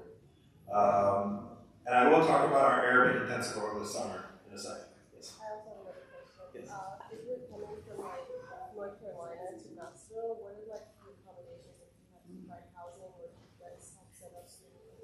So the Taysir will help people who are looking for housing. We don't necessarily have dorms just yet, but we have people in the community who have often rented out their homes or rooms in their homes for Taysir students. And they often keep those rooms exclusively for Taysir students because the community is very much behind Taysir because they've seen the benefit of it. When the benefit is very much like in your face, you want to support as much as you can. So if you are interested, and it does require a move, there are people in the community who help support that move and make sure that that's fluid. Yes. Yes, I asked about the seminary, but I also been asked about the Arabic intensive. Is it on-site completely, or is it remote? So the year-long Arabic that's during the regular school year has an online option. The summer one is in person in Istanbul. Okay. And I'll talk about Istanbul towards the end. Okay. Questions? Okay. I think I mentioned this last time. We were going to give out prizes. So for you guys, I have this very nice Nalgene Taysir water bottle. Ooh. So in order to win this, I do have some trivia questions. But I'm going to ask you guys to keep your own score. Whoever gets the highest score, you get the bottle. Inshallah. You guys ready? So I'm going to ask a question. I'm going to give you 10 seconds. You can put it in your head and just keep track of your points. Okay? But don't answer it until I say someone answer, okay? First question. Fill in the blank. The Prophet ﷺ is the messenger and the blank. Okay. Anyone got it? Message. And the message. So if you got that, that's 1 point. Prophet ﷺ is the messenger and he's the message. Can we give ourselves partial credit? I'm gonna let you. I trust you guys. I trust you guys. Okay. Which scholar said the following? The Quran needs the Sirah more than the Sirah needs the Quran. Take 10 seconds. Lock your answer in. The Quran needs the Sirah more than the Sirah needs the Quran. Imam Shafi, correct? So if you got that, give yourself another point. Ready for the next one? Imam Tirmidhi wrote the Shamail Ahmadiyya. Which modern day country is he from? Take 10 seconds. Lock your answer in your head. Don't say it, don't say it. Okay. Now you can say it, Yes, go ahead. Uzbekistan, correct. This next one is actually a 2-pointer. So, Sheikh Hassan mentioned that after the Quran, there were 3 books in Islamic history that were the most often read, most often kept in people's houses, and people visited most often. The first one is the Shamail. What are the other 2? Take 10 seconds. I'll call on you in a second. Okay. What do you got?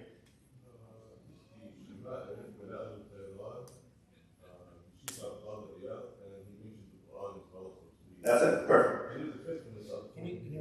Yeah. So it's the Shifa of Qadiyat and Dalal Khairat. So that's 2 points. Okay. Last question. This one's worth 7 points.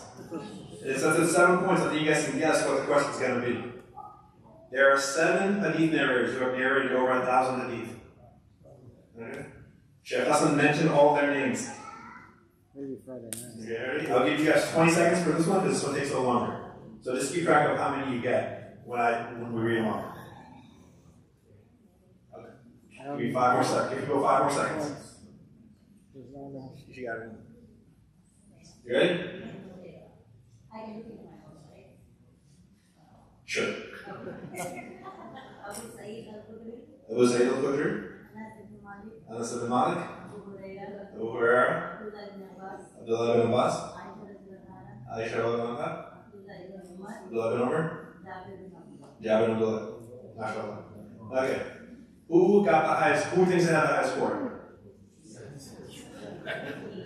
She did. Okay. You think you got that score? 8 points? Anyone do better than 8? No.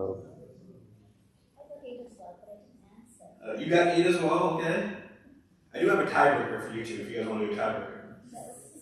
No, we're going to do a tiebreaker. Sorry, I used to be a teacher, so I miss doing this. It's It seems like it's your calling, though. Yeah, I'm going back to the next year. What is the name?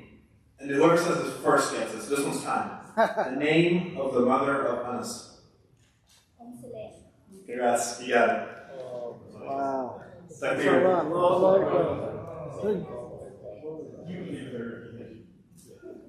So speaking of Nalgene water bottles, we don't have time, never mind.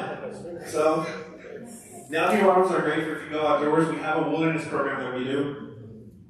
If you have questions, you can go to our website, What Tastes Your Wilderness, and spend 5 days in the wilderness with Chef Hassan. It's a great time.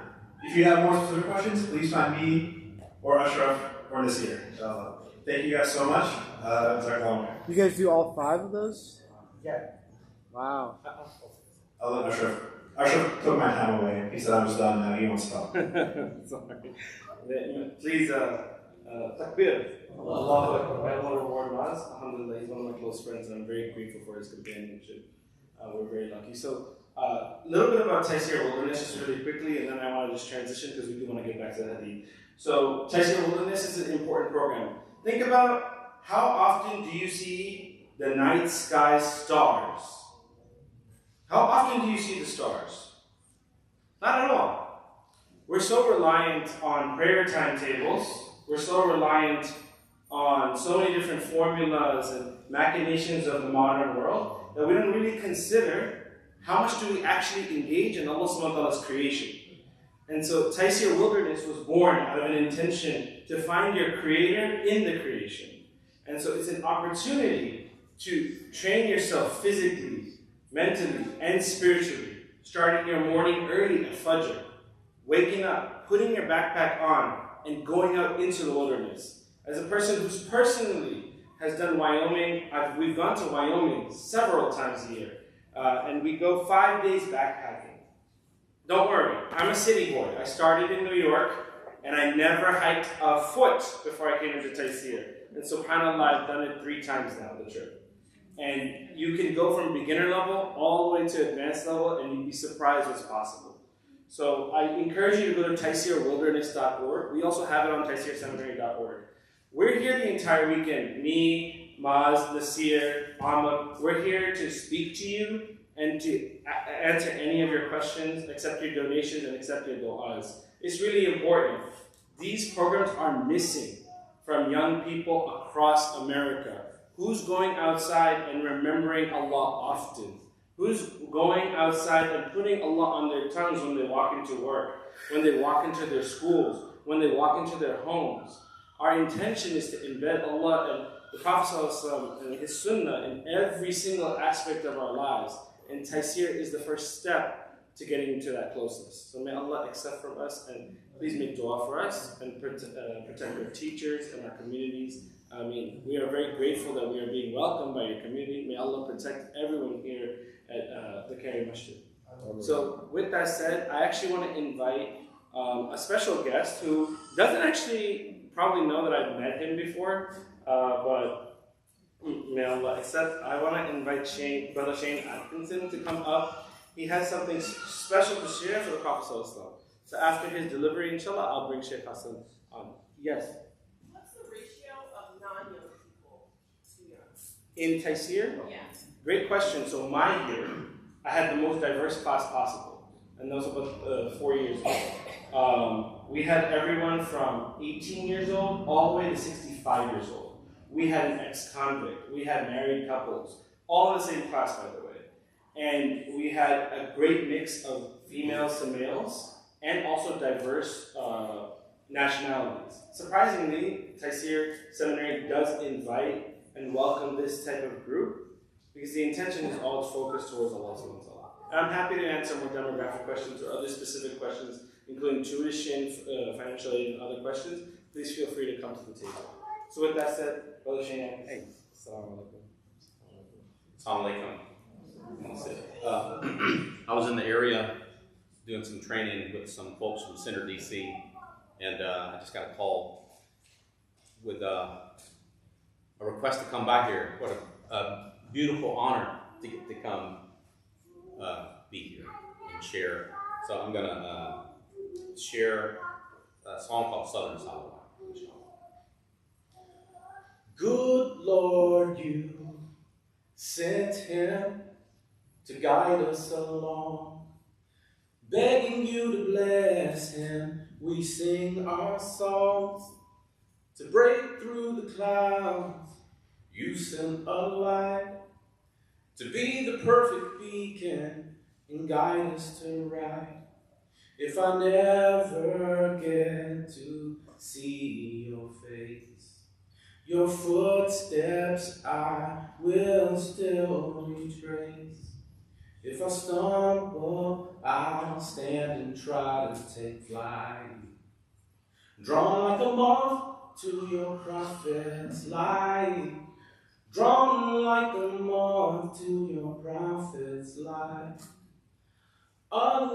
Allahumma salli ala Sayyidina Muhammad. Allahumma salli ala Sayyidina Muhammad. Folks don't know themselves and think they know me, but my heart holds a secret eyes cannot see. Any beauty in my action, any beauty in my speech is modeled on your mercy for the world, my ego at his feet. If I never get to see your face, your footsteps I will still retrace. If I stumble, I'll stand and try to take flight, drawn like a moth to your prophet's light, drawn like a moth to your prophet's light. Allahumma salli ala Sayyidina Muhammad. Allahumma salli ala Sayyidina Muhammad. Good Lord, guide us through these tears and pain, so when we look back on life, it's not in vain. Let us go like lightning over that bridge, on to the garden where forever we'll live, and we'll finally get to see his face, and a sweet drink from his pool we'll taste, and we'll never feel alone again. Held like a babe in the love of the friend, held like a babe in the love of the friend. La ilaha illallah Muhammad Rasulullah. La ilaha illallah Muhammad Rasulullah. Takbir. Allahu Akbar. Takbir. Allahu Akbar. All right. Encore, encore, encore, encore.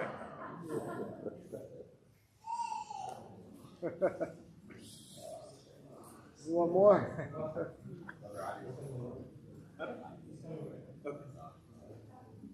Sheikh Hassan on his way. Just enough time for one more song.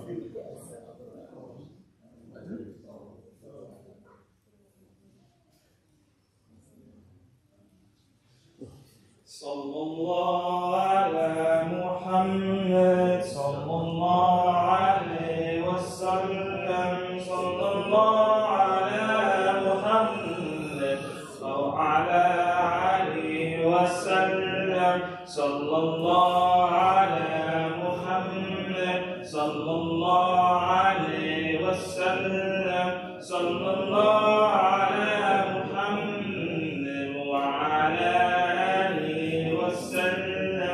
sallallahu ala Muhammad, sallallahu alayhi wa sallam, sallallahu ala Muhammad, wa ala alihi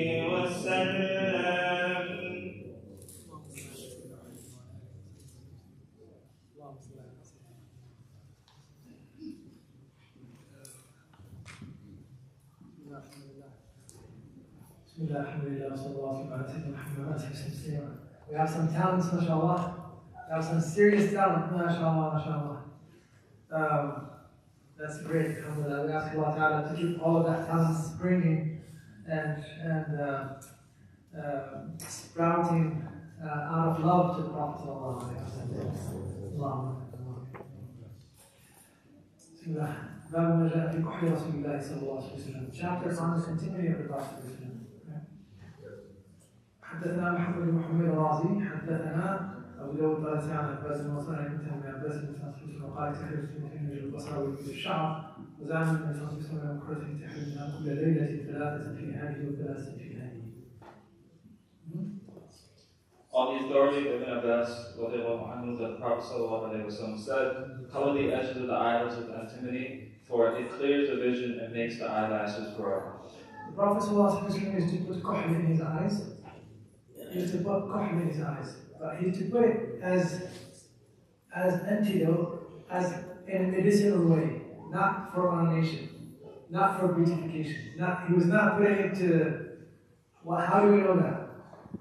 How do we know that Prophet puts kohl in his eyes for medicinal reason rather than for beautification reason? From the hadith, read the hadith and tell me what's in the hadith that tells me that it was not for. He did it at night. He did it at night, which means what? He stays with him the whole night, and then what does he do in the morning? He makes wudu. What happens when he make wudu? That's it, wash it up. So the brother, mashallah, before he comes out to work or comes out to things, he puts a lot of kohl and comes out. Come on. That's how it goes. That's not how it goes, my dear brother. You see a lot of brothers putting kohl and going out. Like, religious self, that, alhamdulillah, but this is the understanding of the sunnah. That's not how the sunnah works. Right? That's not how the sunnah works. Have you used it? Yes. Have you used it? I used the kohl, yeah. What do you think of it? I used the kohl just the way, I used the kohl when I was in high school. I don't think I've done it after that. Did you go out with it? I came out with it. I'm serious. Remember my sisters looking at me, it's like, what's going on with you? It's like the sunnah. This is the sunnah. Come on, I don't really care. Foolishness. Foolishness of youth. A lot of foolish stuff thinking that's sunnah. I'm serious. Like, some of them I'm ashamed to say. Yes, please. I applied it once, when you apply it, does it not hurt your eyes? It's very you do it 3 times. Yeah. Once it's it stings your eyes. A little bit. It stings the eyes a little bit. But you do it, they don't do the chemical stuff, they do the rock. The rock that the ithmid. The ithmid is the rock they used to bring out of Yemen and out of India or something. And they grind it. They don't add anything to it. They just grind it really well, and that's what they use. It's a granite. It's a granite. It's a part of. It's a rock. It's a rock. It's just that piece. Was there a purpose to doing this, or was it just for you didn't think? No, it's not for beauty. No, absolutely, it's nothing to beauty for me. It was just the sunnah. For me, that's my understanding of the sunnah. For the Prophet, medicinal. Because they used to have a lot of problems with, they have animals, they have contagion with people who have pink eyes and stuff like that. The contagion goes fast and so on. So a lot of hadith from the Sahaba used to be, Sayyidina Rasulullah, Sayyidina Ali, kind of rugged, he had pink eyes, right? And so on. So many hadith like this. Because there are animals around them, and the environment of Medina was sickly. The environment of Medina has a lot of, because it's surrounded, when it rains, there was a lot of water that stays very stagnant and so on, and creates, and it's between 2 mountains that the air remains in there, doesn't move. It doesn't move. Just like places like, for example, here, or Knoxville, it's a valley where it's surrounded by mountains, the rate of pollen is really high. There's certain things that when the air does not circulate in a very strong way, you can tell. You can have certain things in there that the pollution is high in there not because there are a lot of companies and so just because the air doesn't circulate well and so on and so forth, just like that. Medina used to be sickly, very sickly. Right? The Sahaba and the Muhajirin came into Medina from many months, from 9 months to the first year, all of them were sick. But to the point that Sidna Abu Bakr was about to die. To the point where Sidna Ali, Sidna Bilal started eulogizing himself. There are points where he eulogizing himself on dying. Because it was very sick. The Prophet made dua that the sickness of Medina would move out of it. And it would, and then become very self so he did it some last from medicinal reason. حدثنا عبد الله بن صلاح الهاشمي المصري حدثنا عبد الله بن موسى اخبرنا اسرائيل عن عباد بن منصور. I always speak about the adolescence in the religion. Being adolescent in our understanding in the religion, right? The adolescence does not mean that you can be a grown-up person, but in your religion, it's adolescence. The way you understand it, it's adolescence, right? So we all pass by that. We all pass by things that we think that we have to be strict, you have to be this, you have to be that, right?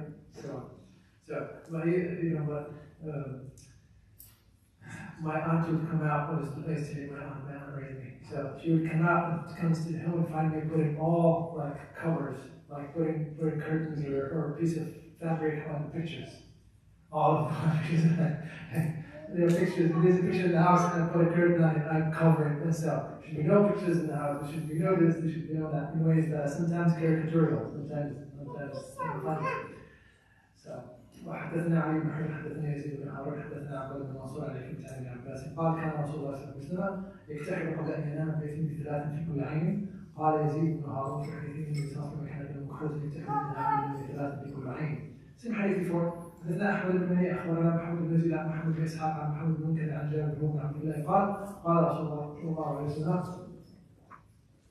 عليكم بالاثم عند النوم فانه يجلب البصر وينبت الشعر. حدثنا قتيبة بن سعيد قال حدثنا بشر بن المفضل عن عبد الله بن عثمان بن خيثم عن سعيد بن جبير عن ابن عباس قال رسول الله صلى الله عليه وسلم إن خير أكحالكم الإثمد يجلب البصر وينبت الشعر. The best of your kuhl is the rock of Ithmid. It's the rock that they used to use. It brightened the sight and it help grow the growth of the hair around your eyes, the eyelashes. So you can tell that it's for medicinal reasons, clearly why he does it. حدثنا ابراهيم بن مسلم البصري حدثنا ابو عاصم عثمان بن عبد الملك عن سالم عن ابن عمر قال رسول الله صلى الله عليه وسلم عليكم بالاثم فانه يجلب البصر وينبت الشعر. باب ما جاء في لباس رسول الله صلى الله عليه واله وسلم. حدثنا محمد بن حميد الرازي حدثنا فضل بن موسى وابو جميل وزيد بن حباب عن عبد المؤمن بن خالد عن بلاد بن وليد عن ام سلمة قالت كان احب الثياب الى رسول الله صلى الله عليه وسلم القميص. What has come to us concerning the clothing of Allah's Messenger sallallahu alaihi wasallam. On the authority of Abdullah ibn Burayda that Salama said, Salama is the wife of the Prophet he married her after the passing of Sidna. What's his name? The first husband of Salama? Abu Salama, right. Yeah. Abu Salama is Umar ibn Abi Salama. His name is Umar ibn Abi Salama. Umar ibn Abi Salama used to be the brother of the Prophet from nursing. He nursed with Sidna Rasulullah. He was his brother. You have no idea what Salama went through when they became Muslim. You have no idea. A lot of people think of Islam to us. A lot of people equate Islam with comfort. Make everything think comfortable. The opposite was for the first generation. They knew that becoming Muslim would come with attacks beyond what sometimes they can handle. It was never for them equated with just relax. It wasn't. Men and women. So Salama radiallahu ta'ala migrated to Abyssinia with her husband. Right? In year 4 or year 5, when the embargo became extremely strong, Prophet told them go to the first wave of going to Abyssinia. And then the Prophet they heard that Quraysh became Muslim. Erroneously, that didn't happen until later on. So they came that they accepted Islam and they were nice to the Prophet. It was a rumor that Quraysh had spread around the tribes, so those people who migrated can come back and they would punish them. So they came back, migrated back, and they went through it, all of it, punishment and embargo and difficulty and the hunger and all of that. And then they migrated to Medina, and it was hard. They left every single thing. They started anew. They went to a society that was completely different than theirs. Medinian society was an agrarian society. Society was based on people who have land, people who are farmers, people who takes care of, and so. In Medina, in Mecca, it was different. It was a metropolitan city that has trades. It has this, it has that, it has the sanctuary, people come from the sanctuary, completely different culture. Completely different culture, completely. Even relationships were based on different cultural precepts, right? And they had to adapt. And they had to start anew again, while they are holding into their faith. And Abu Salama passed in Uhud. And she's left she's left on her own. And the Prophet ﷺ wants to give her he wants to console her, give her his condolences after the passing of Abu Salama. And he went to her and he said, maybe Allah Ta'ala will grant you somebody better than Abu Salama. She said, oh, Rasulullah, there is no better than Abu Salama. He was the best. Yeah? And I want to ask all the husbands,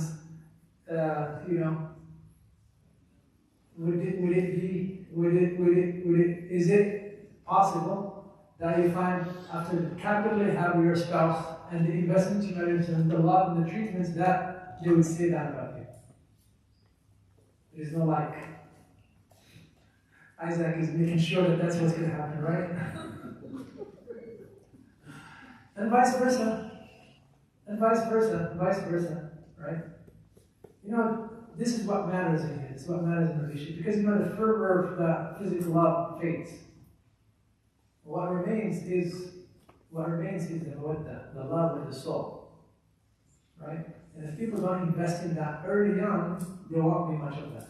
If the relationship is contentious from the very beginning, people don't make effort and work in the relationship and pay attention. Look, I'm going to say this and move on. Say that Umm Salama was smart. Say that Umm Salama was skillful. Right? That marriage would not have lasted if she was not that skillful, was not that smart. And so was Sayyidina Abu Salama, a believer, a man, and so on. So marriage does not only necessitate that a person is kind or religious. That's one component. Kind is one component. Religious is another component. Skillful is extremely important. Skillful in communication, skillful and so on and so forth. What you bring to the table, it's extremely important to pay attention. It's very important to, right? Those skills are necessary in the relationship. If the skills are not there, the relationship is going on a limb. Is walking on a limb. And there are circumstances that walk on a limb can cause the whole relationship to fall. Are you getting me? Sometimes if the relationship is walking on a limb, there might be a chance that if you walk on a rough patch, you will fall. Does it make sense? Can you expand on what you mean by skills then? So communication is one of them. Communication is one of them. You pay attention to the verbal cues is another one of them. Right? And it necessitates other skills like, okay, so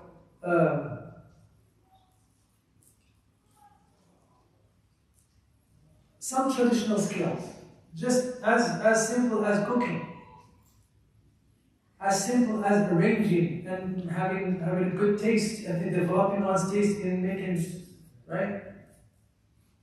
You come to the home and the home is always in shambles, always in shambles. The person is kind, the person is good, the person is alhamdulillah, everything. But would you love that life? Would you love that life? It doesn't mean that she has to do it all, or you have to do it all, but one of you has to anchor that, so it's done, right? And it's shared in a level that, okay, another skill is that what do you do at the time of differences? How do you solve it? Right? And so on and so on and so on and so forth, right? Some of the things came natural to our parents. Why? Because they lived in big families and those skills were passed from family to another family because they live close to each other, they live in big houses, modernity comes in and destroys all of that, and now nuclear families live on its own. And those skills, people go out of their houses early and those skills are not transmitted properly. And guess who get to teach these people those skills? Is the psychologist, is society. Those expectations. And here we go. This is what we end up with. Are you guys with me? Are you following me? Right? So this is what we mean in here by skills. There need to be skills. There need to be skills for the relationship to work. It can't be just kind or religious. No. You need skills for the relationship to work. Right? And we have to work on those skills with our kids to really understand.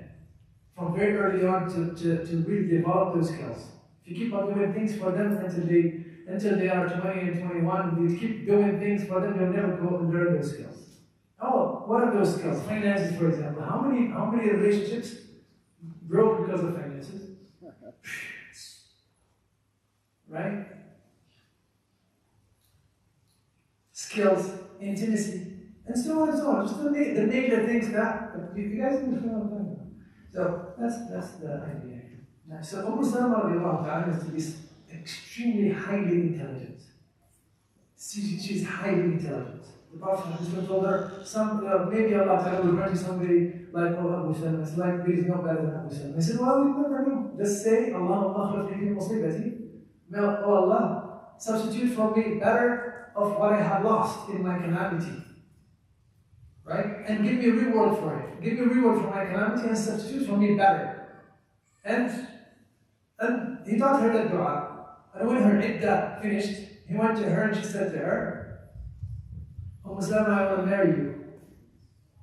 She said, no, I am marrying you. Do you know how many times the Prophet was rejected? I'm telling you, the Prophet, so many ladies say to the Prophet, no, I'm not marrying you. These are strong ladies, good ladies, ladies that you cannot imagine.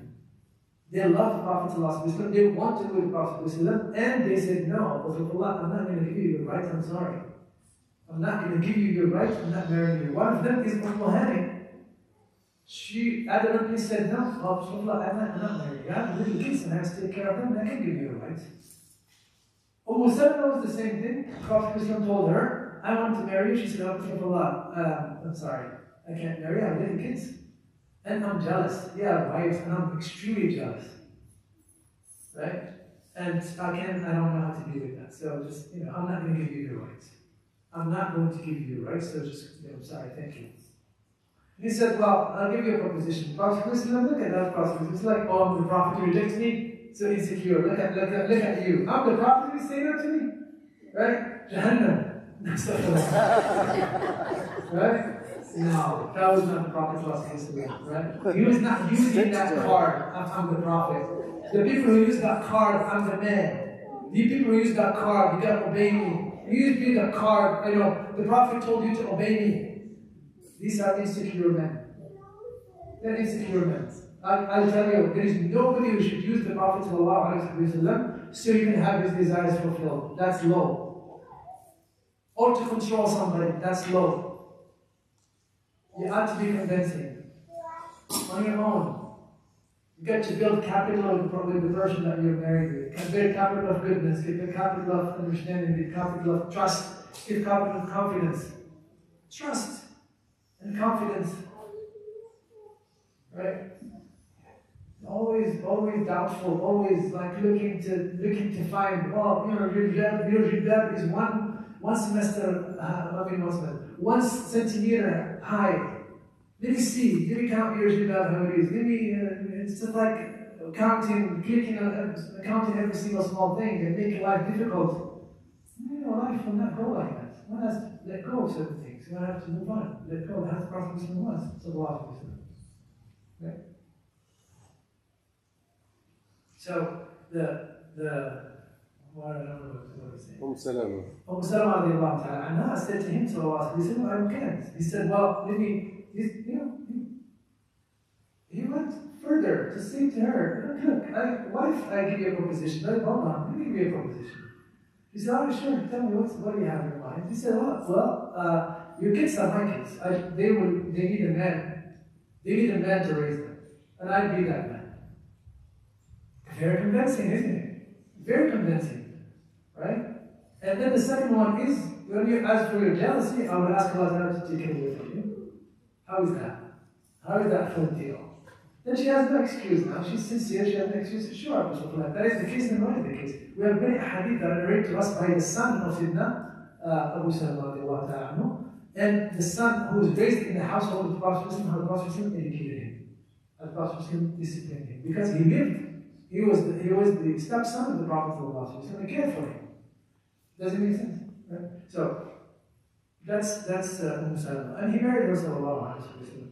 She was one of the last wives of the Prophet to die. And she was pious, and you have no idea how smart, how wise that woman was.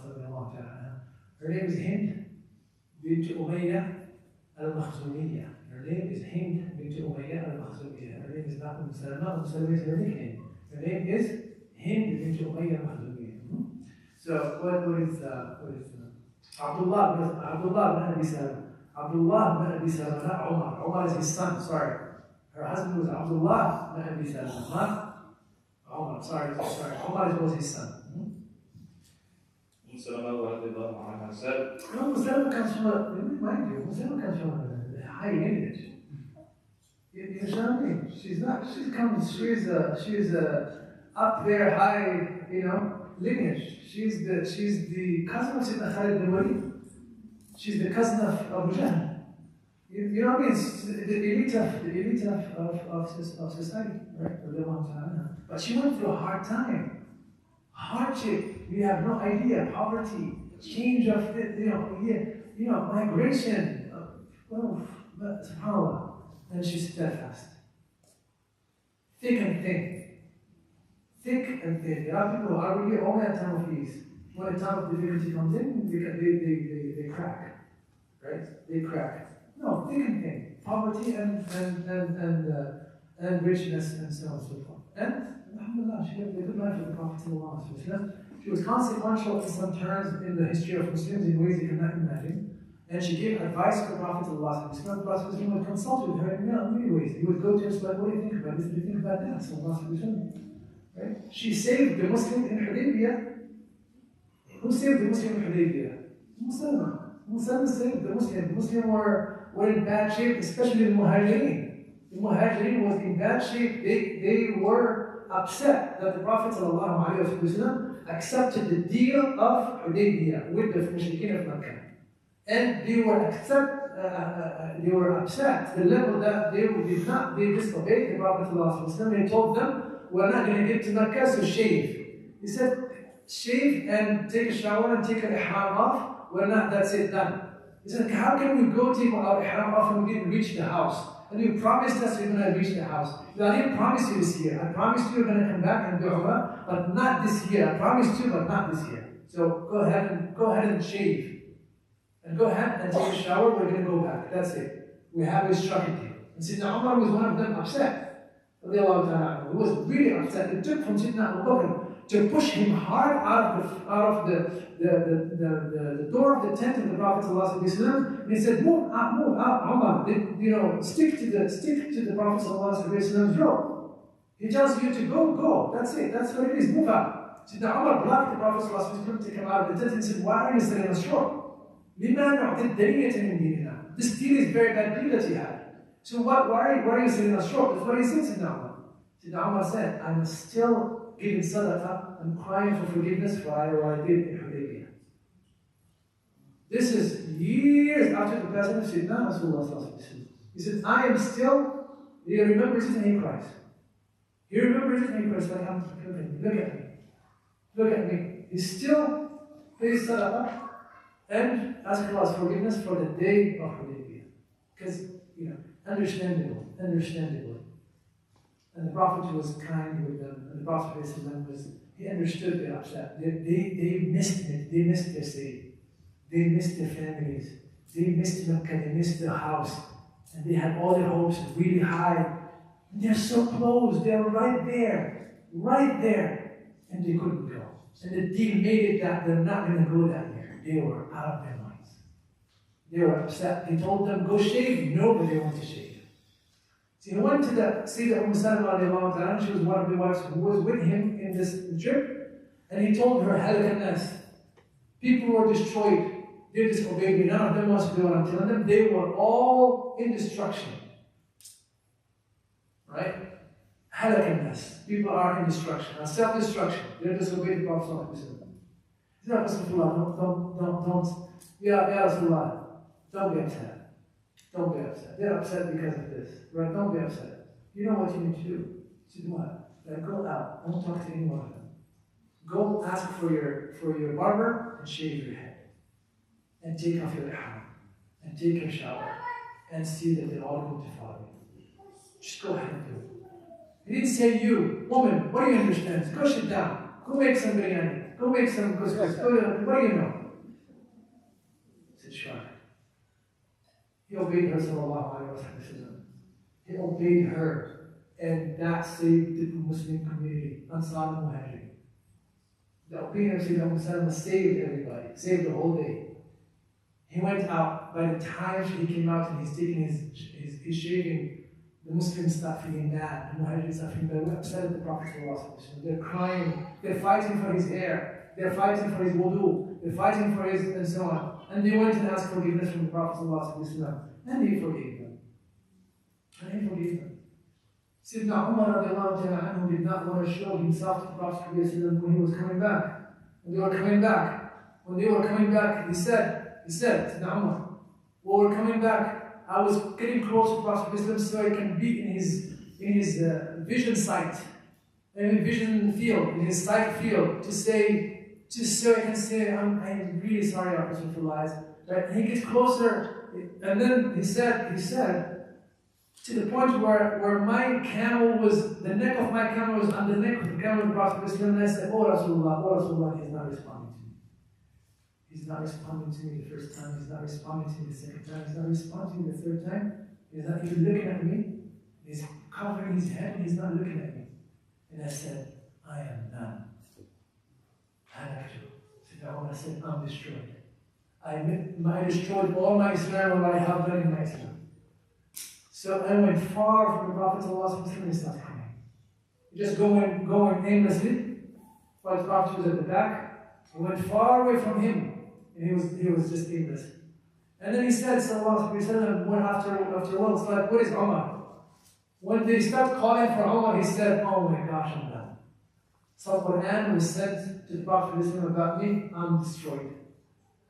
And he said, oh Umar, Prophet said, oh Umar, Allah Ta'ala had sent to me a surah better to me than the whole world. And he recited to him Surah Al-Fatih. Surah Al-Fatih was revealed to the Prophet in return of Hudaybiyah. And he said, oh Prophet, is it Fatih? He said, yes. When Sayyidina Umar was asking the Prophet, calling him, the Prophet at that time was receiving wahi, he was not hearing him. And that's when Sayyidina Umar started thinking that he was doing that. So this is Umm Salama. This is Umm Salama. Umm Salama died a few days after the killing of Sayyidina Hussein. The killing of Sayyidina Hussein, she was distraught. She could never believe that Ummah of the Prophet will kill Sayyidina Hussein the grandson of the Prophet, the way they killed him. And she cried until she died. 3-4 days after that, after the passing of Sayyidina Hussein, the news came to her. After the news came to her, 3-4 days, 5 days, and she passed away. حدثنا علي بن حجر حدثنا فضل بن موسى عن عبد الله بن خالد عن الله بن ويس عن سلمة قال كان احد ثياب رسول الله القميص. The same hadith. The qamis is the a long gown that has sleeves that are long. It's long up to the shin, or up to the lower bit of the shin, right? That's the qamis, and it has pockets. That's the qamis. That's what we call qamis, right?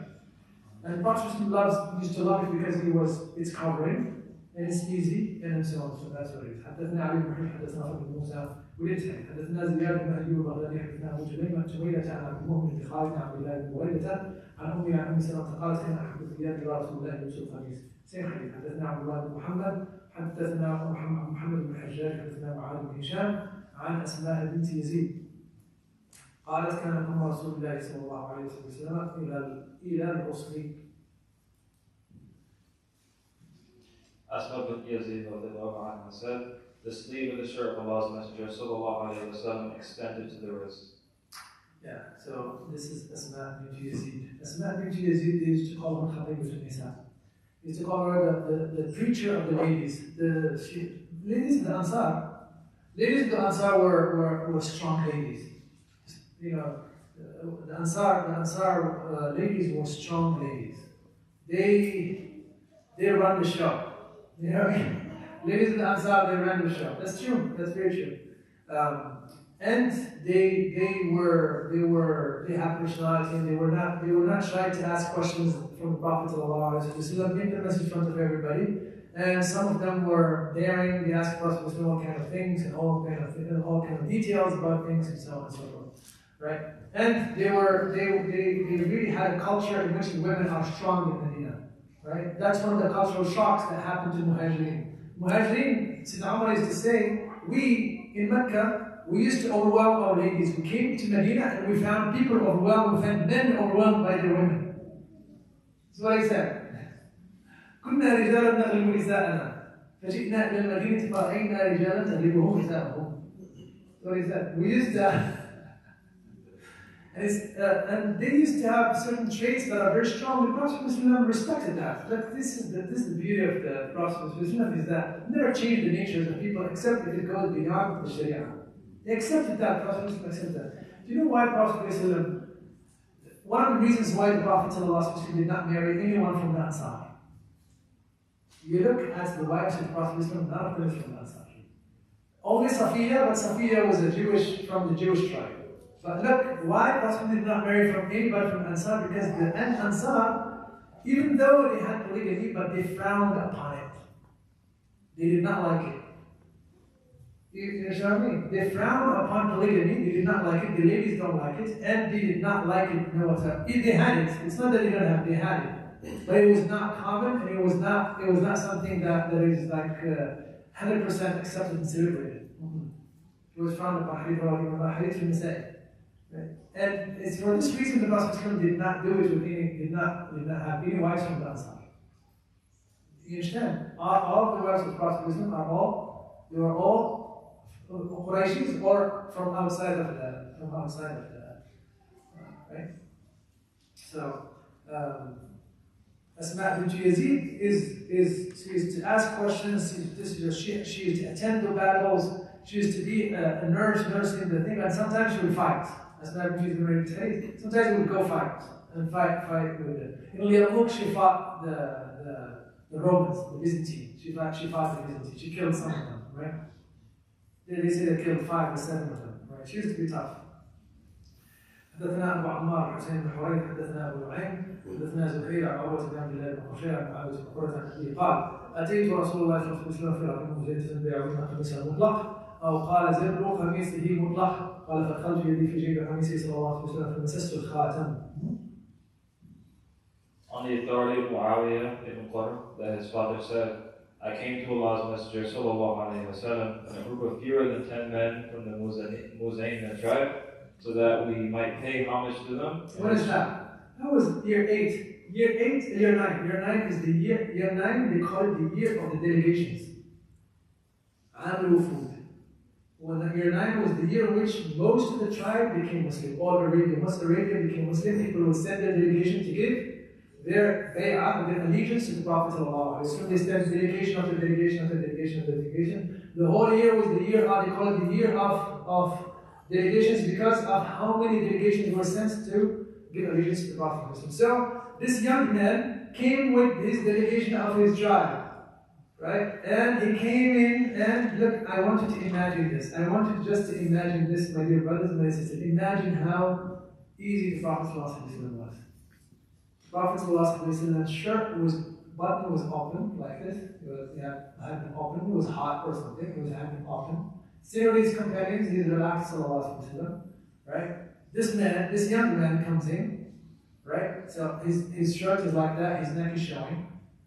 And this young man comes in, he looked, and he heard the Prophet sallallahu alaihi wasallam. They showed Islam and all that. All of a sudden, this young man stood up and he looked behind the Prophet sallallahu alaihi wasallam, and he put his hand behind, put his hand behind the Prophet sallallahu alaihi wasallam, and he touched the seat of Prophet. Right? I was just like, when I read this hadith, I said, La hawla wa la quwwata illa billah. I mean, how daring this young man is. How much the Prophet ﷺ has to deal with.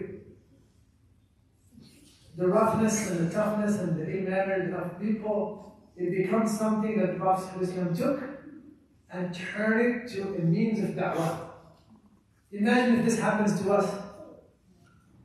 Right? Imagine a lot of times we don't act as people carrying da'wah, are patient with the ignorance of people and their ways of doing things, and you know what I mean? They come to the masjid, and if one of them, who are new Muslims do something, we'll yell at them. Oh, look, you came with your shoe into the masjid. Well, he doesn't know.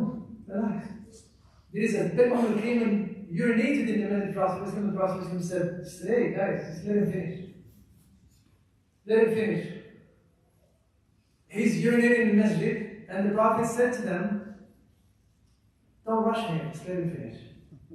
And then they threw water on it and they cleaned it. And he said to him, "Listen, this is a masjid. We don't do things like this in the masjid. Right? Just, you want to do something like this, go out in the house, but not in the masjid."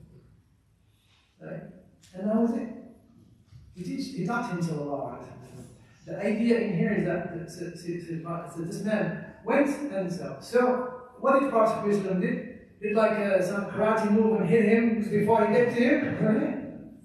He did not do that, sallallahu alaihi wasallam. He did say, "You're ignorant. You are badly bred. You're not educated enough. You're this. You're that." He did not. Sallallahu alaihi wasallam. He understood that the young man is still, needs to be educated, needs to be cultivated, and he wants to. He heard about the history of prophethood, and he wanted to see what it is and touch what it is. So he allowed him that.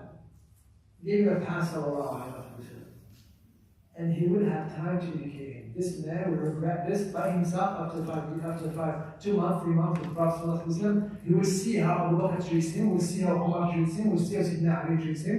We'll see how the great Sahaba have venerations to the Prophet sallallahu alaihi wasallam. He will learn and he will realize, oh my gosh, what did I do? Right? But imagine if the Prophet sallallahu alaihi wasallam reacted in a very bad way, and he's new to Islam, very, very new to Islam. That's very new. What is the impression he's going to take with him? Well, I'm ignorant and I don't know Islam. I don't know how to deal with prophets.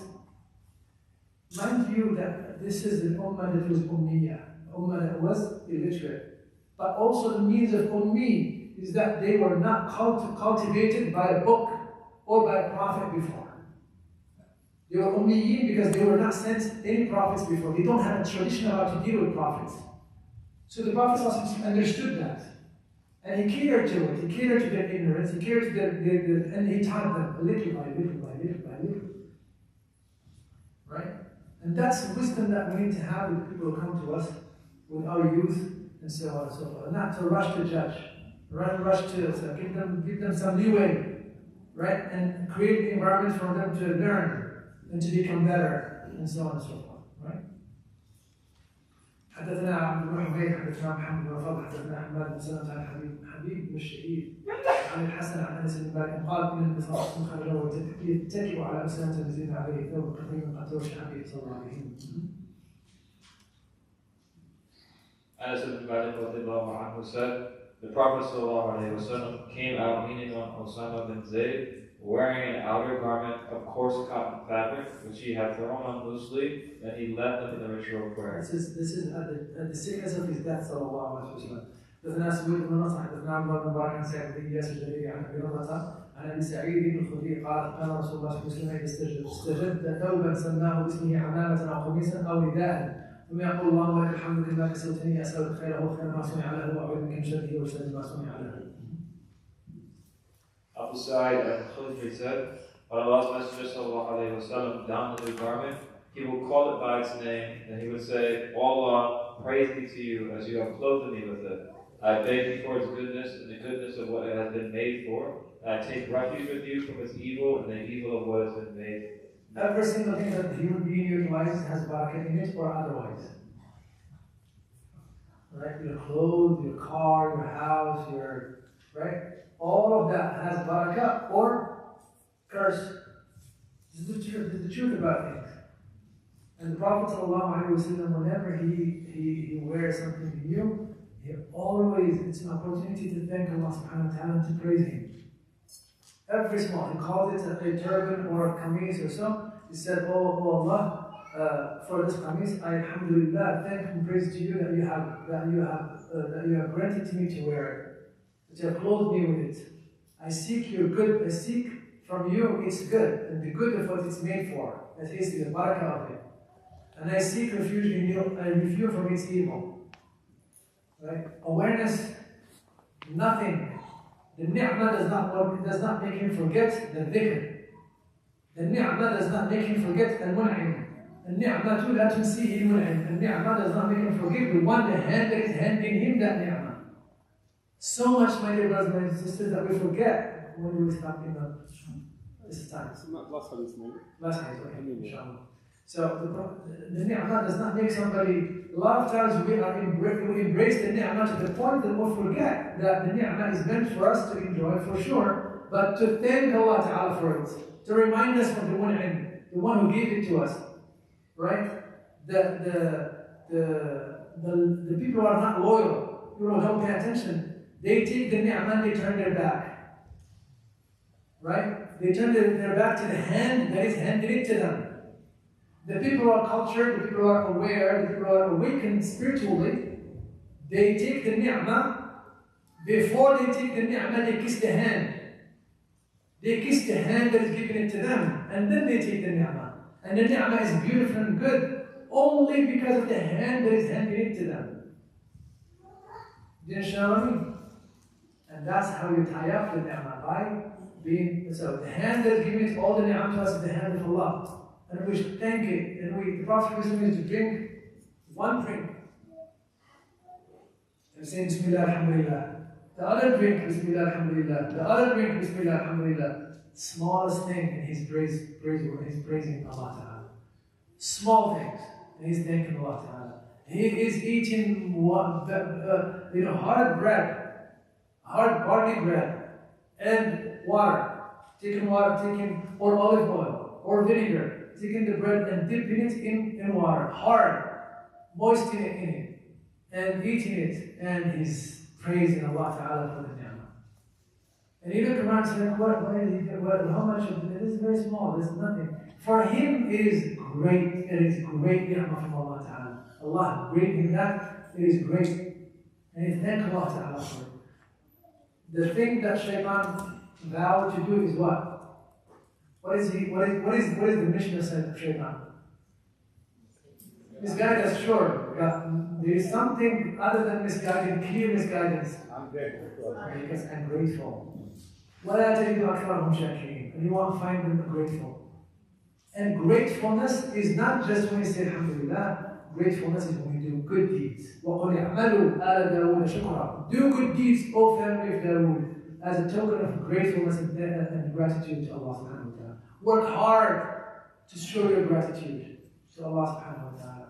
Right? So we finish this hadith in here, inshallah. This is the last one in here in this. Alhamdulillah, Rasulullah sallallahu alayhi wa sallam. Alhamdulillah,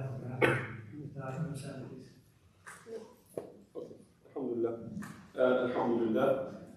Again, we thank Allah Jalla Jalaluhu. He was tawfiq, all these blessings, mashallah. A huge spiritual joy we had today. So today's session ended. May Allah bless you for your patience, mashallah. So now, inshallah, after we're praying Asr now, and then until Maghrib we don't have anything. So Maghrib to Isha we have a lecture again from Sheikh Hassan, bi'Iznillah, and then tomorrow 10 o'clock we are waiting for you again, inshallah. Tomorrow same thing will be 10 a.m. to 6 p.m. just like what we have today. May Allah bless you. Abdul Rahman.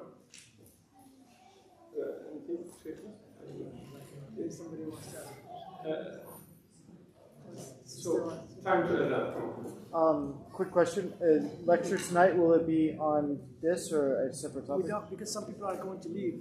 We don't want to continue because people Gotcha. are going to Understand. leave. It's just, it's not fair for them because we said we're going to stop at 6. If we continue, it would be That's what I thought. reaching of that. So we'll let people, if they want to go, they can go and rest and still until tomorrow, inshallah. We'll continue as much as we can.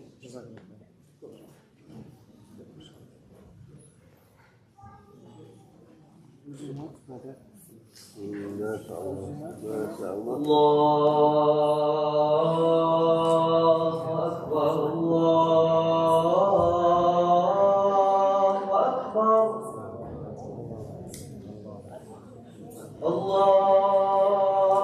الله أكبر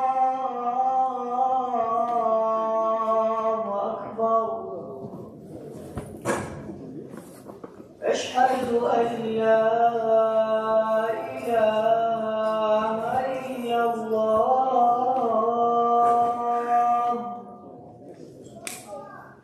أشهد أن لا إله إلا الله أشهد أن محمدا رسول الله Change as is. Leave change as is. أشهد أن محمدا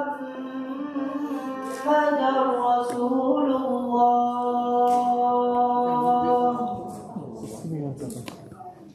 حي على الصلاة حي على الصلاة